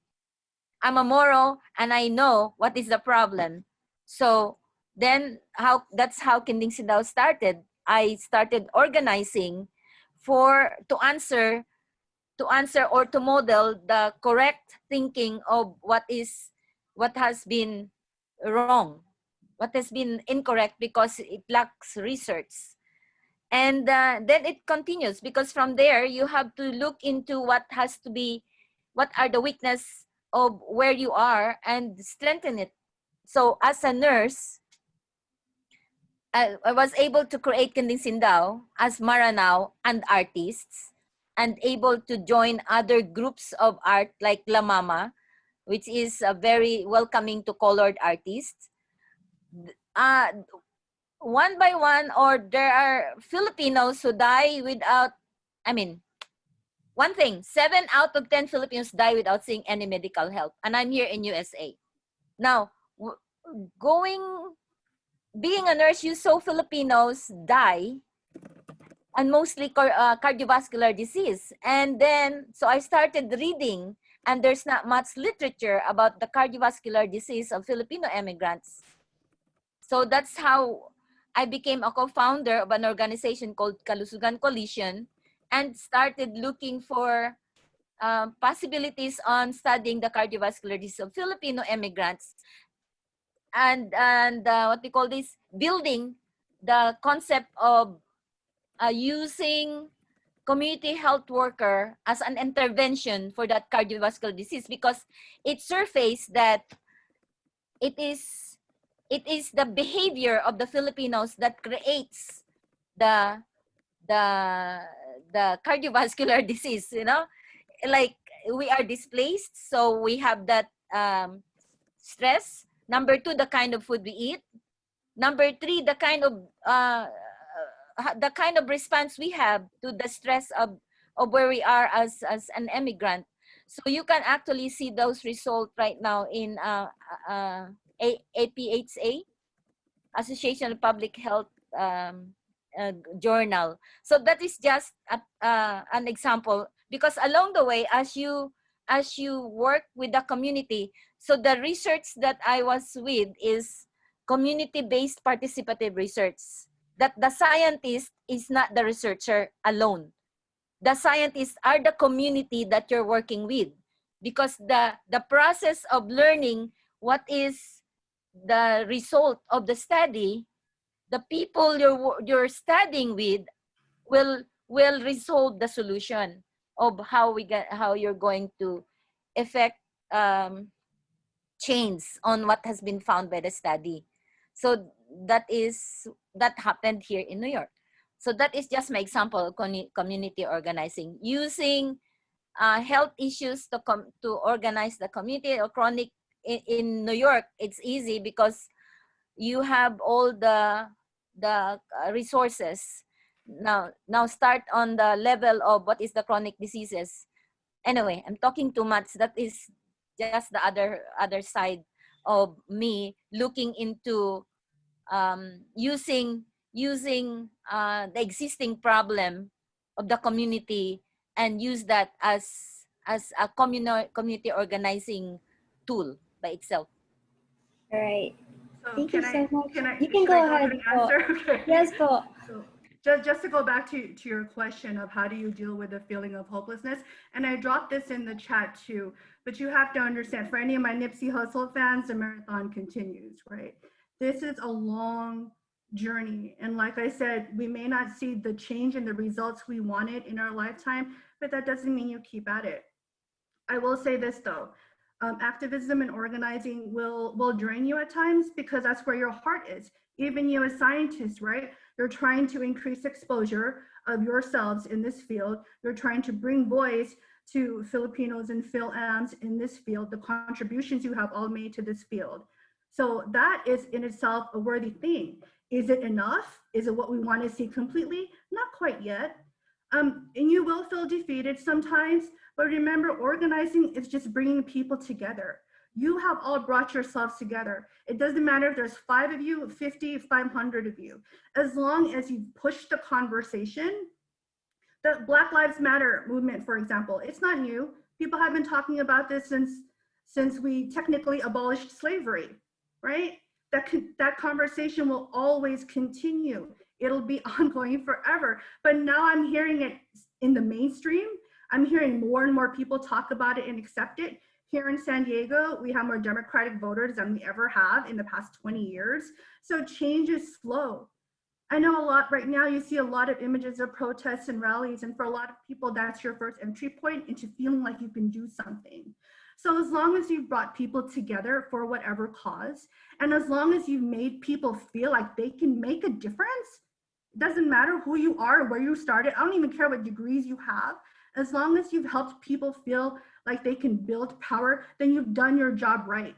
Even with PQ Village, even though that development is still there and we lost that battle, it was the first time the city forced developers to make amends for people who were moving. It was the first time those Lolas had ever been to City Hall in their walkers, going up to speak at the mic to people they thought were almost too powerful for them to speak to. And that to me is always going to be a win. So however you define that, it's up to you. But as long as you brought people together, you're doing it right. Thank you for that, Tita Potri and Kirin. Those were really great answers. And hopefully folks can draw in a lot of great lessons from both of them. This next question is actually for Dr. Reyes. And the question is, what has helped you get to where you are, and what advice would you have for others who want to set off in a similar direction? And I think this is a particularly important question for us in this Zoom call, in this event, especially us. A lot of us are starting out in this career path, and given the situation of Filipino scientists around the world. So yes. Yes, thank you for the question. Yeah, always happy to give a message, for this. And what I usually say, regardless of age, and even if you're, usually it's the younger people, but Now I feel like I'm also, I just look young, but I'm not as young as I look. So it takes time, as Kirin said. No, it takes a long time. It's a long journey, and then I find out, oh, there's an even longer journey ahead. So life is actually long. When you're young, you feel so like, you know. But anyway, so for your for the younger people here, for the young at heart, I say go for it, right? Because usually in the Philippines, there's really this concern for us Filipinos, no, that science is really the right path for me, because nga, it's so lonely in a way, because there are not so many of us doing it, and you feel like you're doing something different, right? But that's of course that's part of it, but also I think the why these conversations, these groups, this organizing means a lot, because it shows us that we're not alone. So we're in it together. So the second part of the message is really to find mentors, find teachers, and they've really done so much for my own career, and it works that way. The beautiful thing about science is that it works by nature, by mentoring. It's built on the guild system, right? So you become a master at the field, at the craft, because it's so specialized, right? So you have to be work under another scientist who has done it for a long time and has been good at it, and then that's how you also grow to become a scientist and be a mentor in your own right. And so we always pay it forward, and we at least for me personally, of course, I see it as my responsibility to also a mentor and help make my advisees, my students, become great scientists in their own right. And so it's about finding that mentorship. Of course, the gap here, the challenge here is that we're actually not trained to be mentors,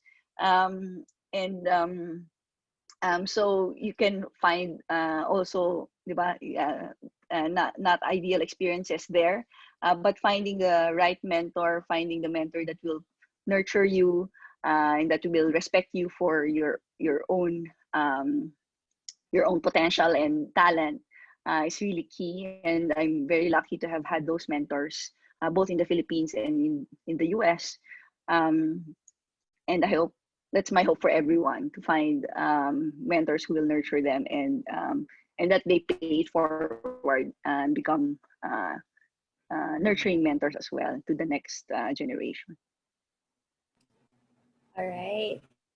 Those were wonderful answers. I'm sure like everyone here. Oh, there you go. Shout out to the mentor-mentee program of AFSA. So great initiative, and all the best with that.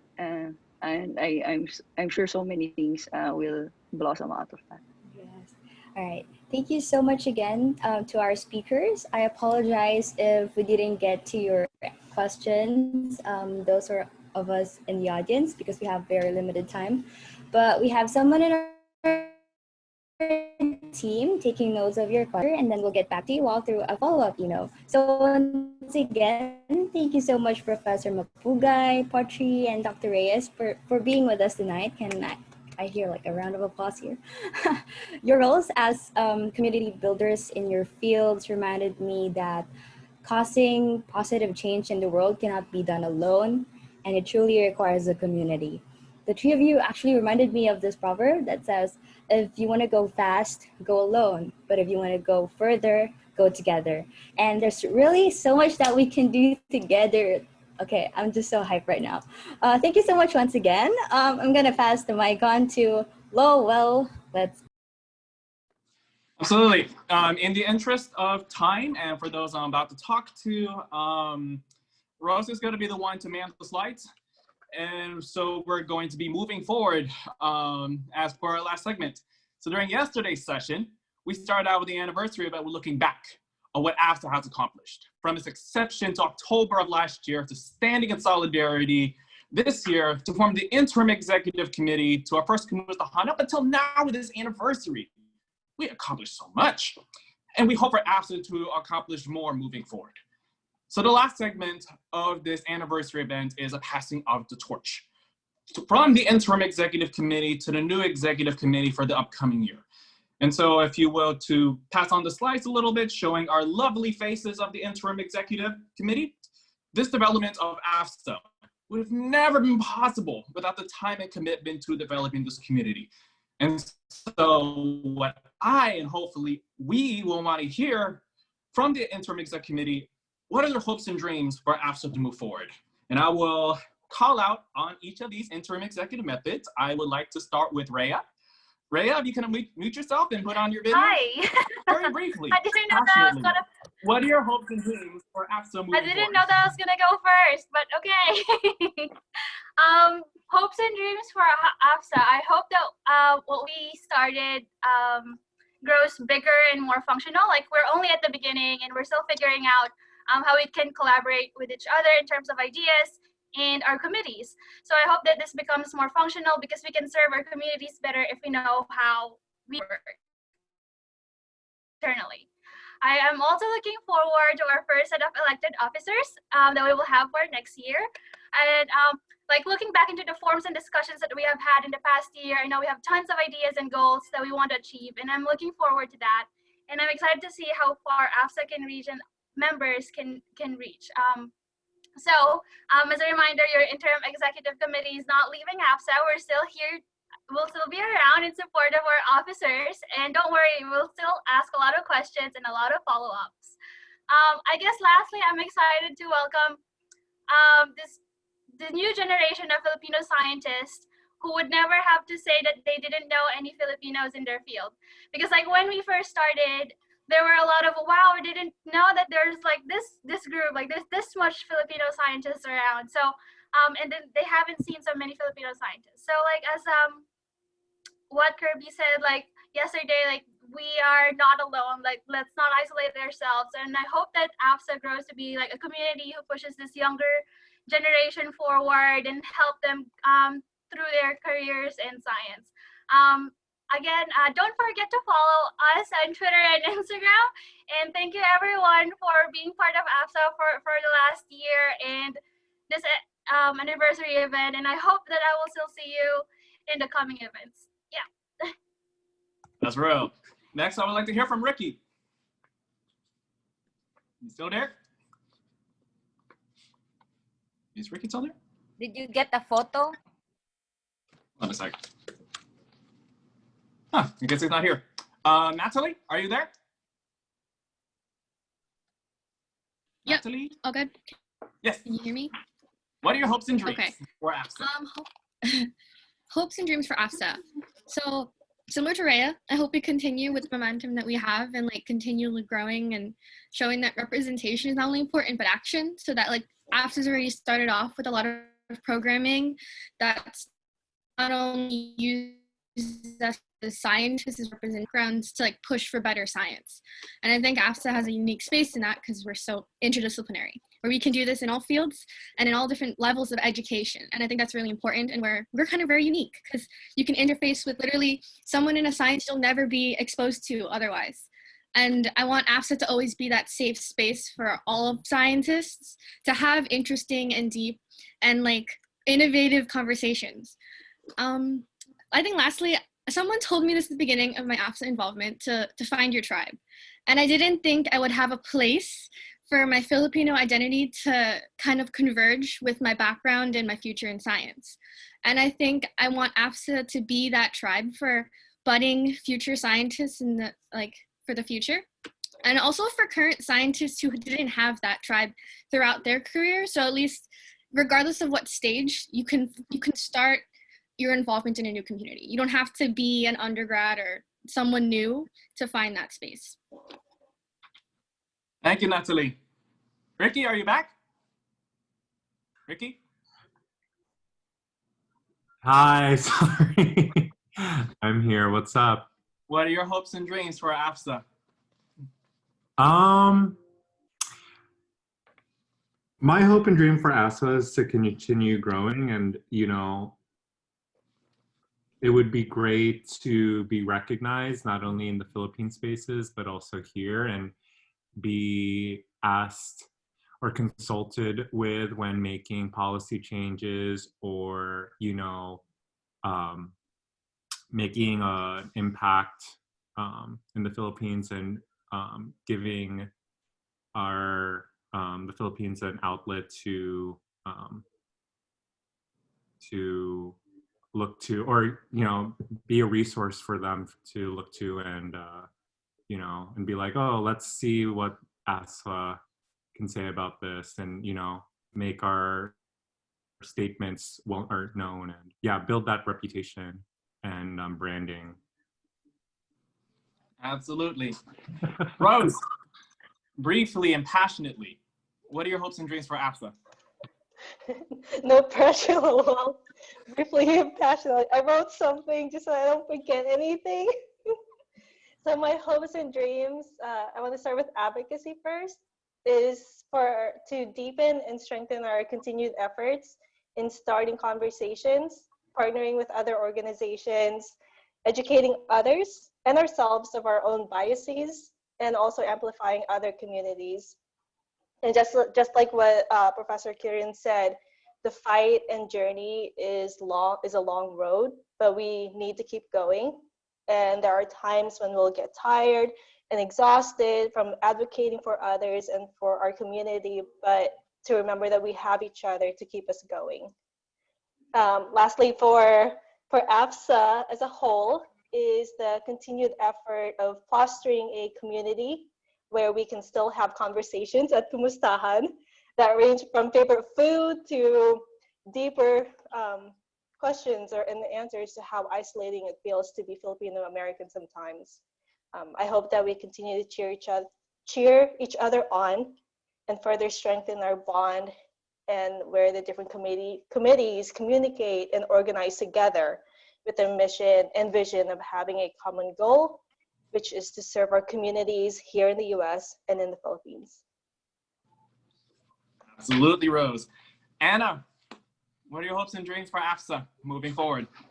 Hi, everyone. I think the rest of the interim committee has had really wonderful answers for you. So, but like for me, I want to be a little bit different.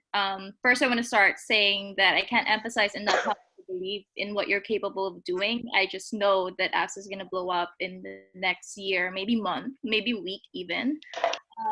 So my only hope, or actually let's call it a request, because I think it's actionable, is that you find a balance in bridging your scientific mind with your empathetic heart. I hope that you move forward always reflecting about how your actions and inactions contribute to the kind of culture that you wish to see in the Filipino community. Like for me personally, it's a personal mission of mine to abolish crab mentality. We talk about this a lot, and I want to reignite the idea of bayanihan. And frankly, I think that we've already started doing that. I think that this is the most tight-knit Filipino community I've ever been a part of. We're so good at empowering each other. So as a daily practice, I want you all to remember to never take each other for granted, and to tell your fellow APSA familia that you're grateful for everything that they're doing, and also keep an eye out for each other and stay mindful of each other's bandwidths. You know, like the current interim committee is like a family, and we've been very good at feeling each other's moods in a way that we're able to catch each other's tasks whenever someone's a little bit overwhelmed. And so I hope that we've set a good model for the upcoming exec committee, and that everyone here thinks about collaboration first rather than competition, because I think that that's how we are able to move forward. And that, like, I want you all to pursue to be the biggest supporter or biggest cheerleader of each other. Honestly, like for me personally, I seriously just started this because I wanted to be Carla's biggest supporter and cheerleader, and she just put me in a group chat, and here we are. And so I hope that you all get to be like that for someone here in APSA, or any Filipino member, or anyone you know. Absolutely. Thank you, Anna. And now, at the comforts of your home, for a last drum roll for Carla, the founder. What are your hopes and dreams for APSA? I'm laughing at Anna. I think I'll be sharing more later, but I just want to take this opportunity to really thank the other 5 people in this photo, because we literally just made this group chat together like 3 months ago when we had a webinar on the health of the nation. And I saw the passion from these people to really build this organization. And in the past year, it's only really been in this 3 months with them that AFSA was really able to build its structure and had its constitution. So yeah, and these 5 people, I will always be grateful for y'all for, wow, you made me cry, for for all the commitment, for the friendship. And yeah, I know you'll still be there, so I'm sure I'm gonna consult you moving forward with AFSA. Cool, love you.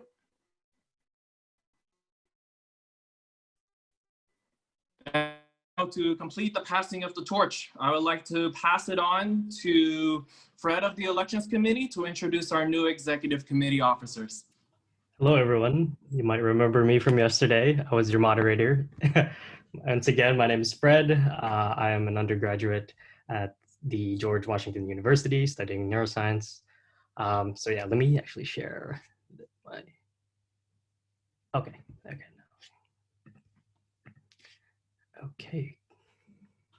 Awesome. All right, yes, so this is the last time we, as the Elections Committee, will be speaking to you. So as the Elections Committee, so yeah, Precious, me, Anthony, yeah, when we started this a while back, maybe a month ago, probably, we didn't know how this election was gonna go, but so grateful for all the candidates. I mean, even all the members for their participation throughout all this process, from the Q&A session to just plain voting, or just even sending in your candidate statements. We greatly appreciate that. And yeah, I mean, we did this thing in 3 different time zones. Precious is in the East Coast, Anthony is in the West Coast, and then I'm in the Netherlands. So I mean, but we still got together and got this through, and then we wouldn't have been able to do that without the cooperation with everyone. So yeah, Anthony, Precious, did you want to add on? No, you got it pretty good, Fred. Thank you. All right. Okay, then let's not hold you guys. Let's introduce the 2020 to 2021 Executive Committee. So your first Executive Committee. So up first, we have Cristiana Reyes for Advocacy Committee Co-Chair. And next we have for Advocacy Co-Chair Shihan Belika.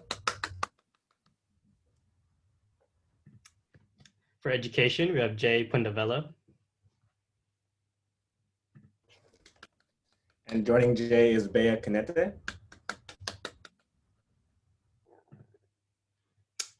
For Treasurer, we have Myla Ramirez.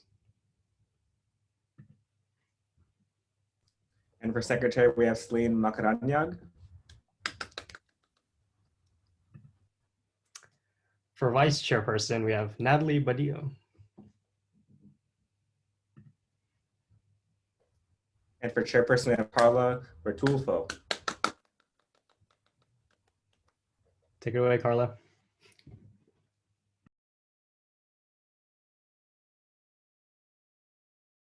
All right, thank you so much, Elections Committee, for your work. Also, just to inform everyone, this is actually our first first elections. So we're so glad that the Elections Committee were actually able to set this up given the situation. But right now, let me just pull up my slide for today. But we're just so grateful for the Elections Committee for the work that they've been doing.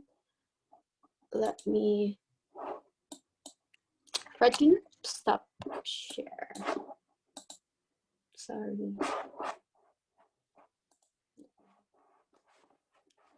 Do on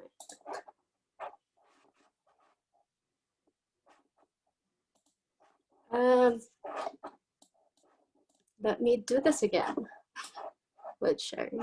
And also congratulations to the newly elected officers. I'm really excited to be able to work with y'all.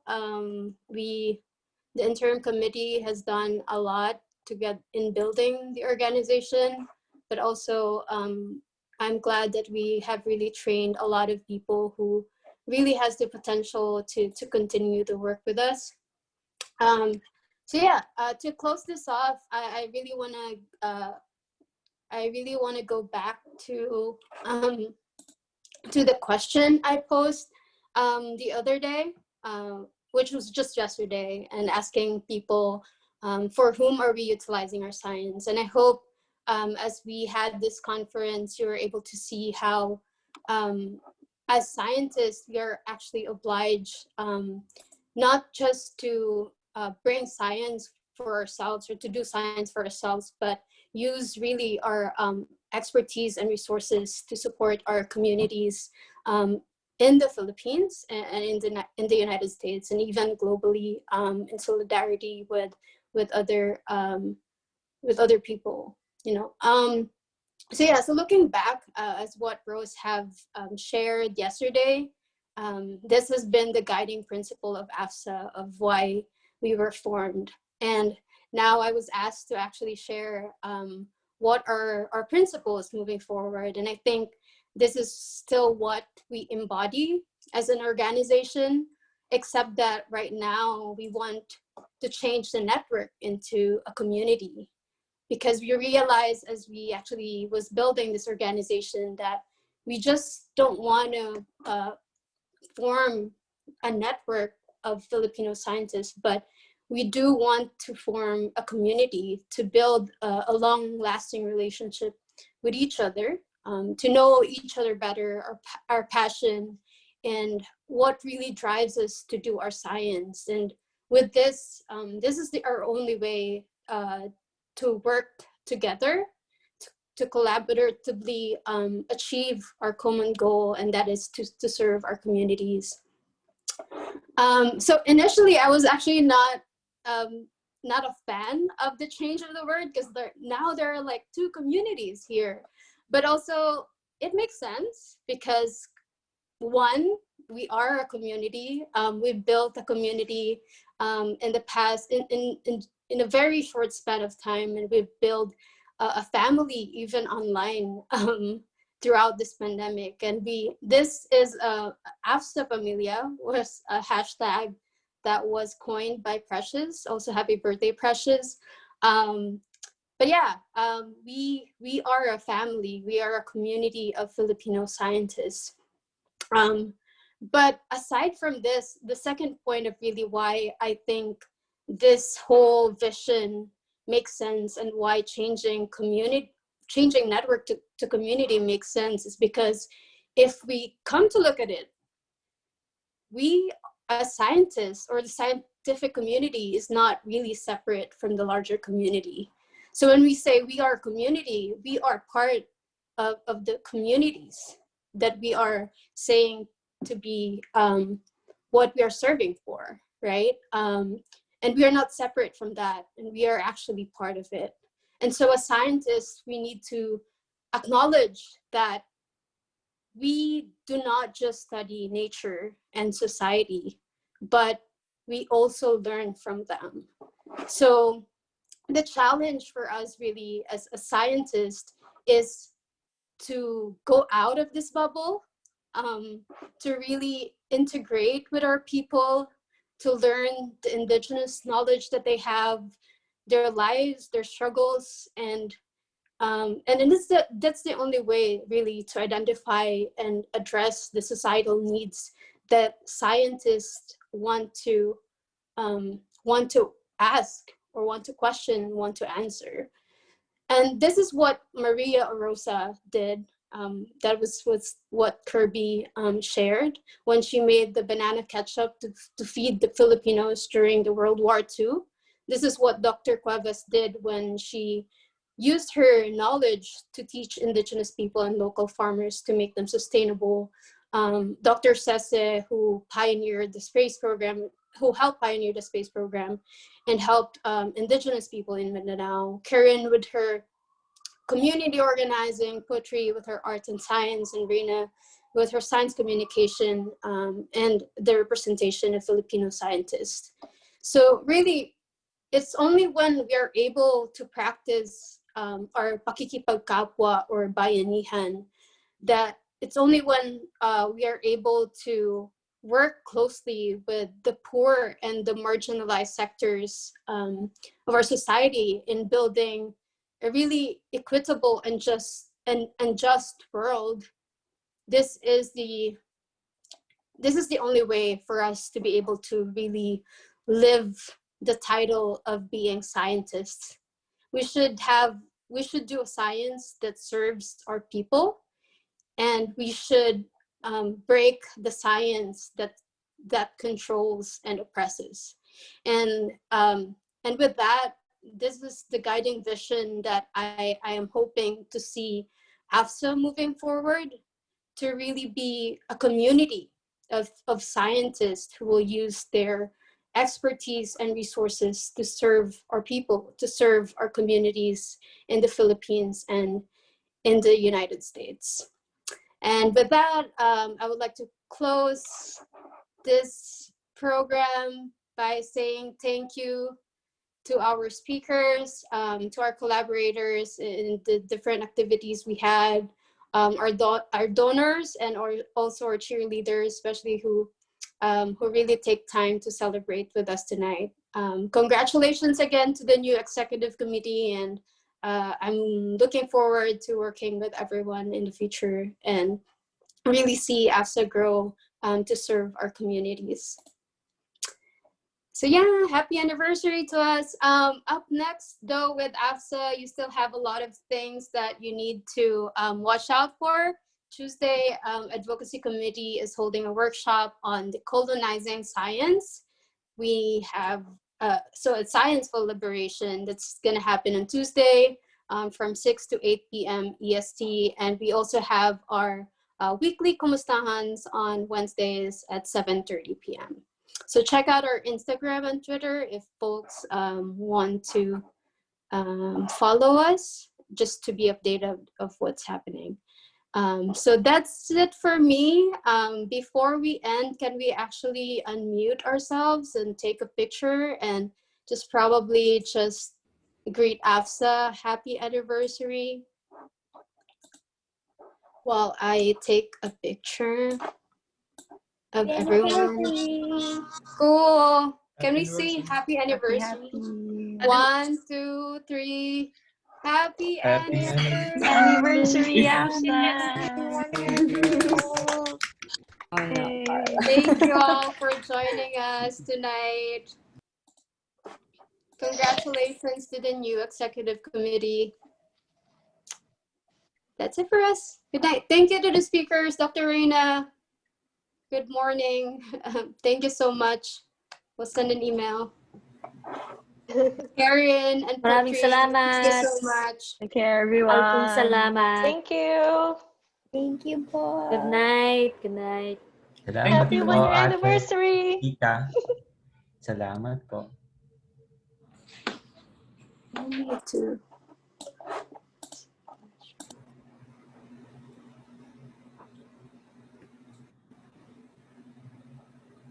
No one wants to leave.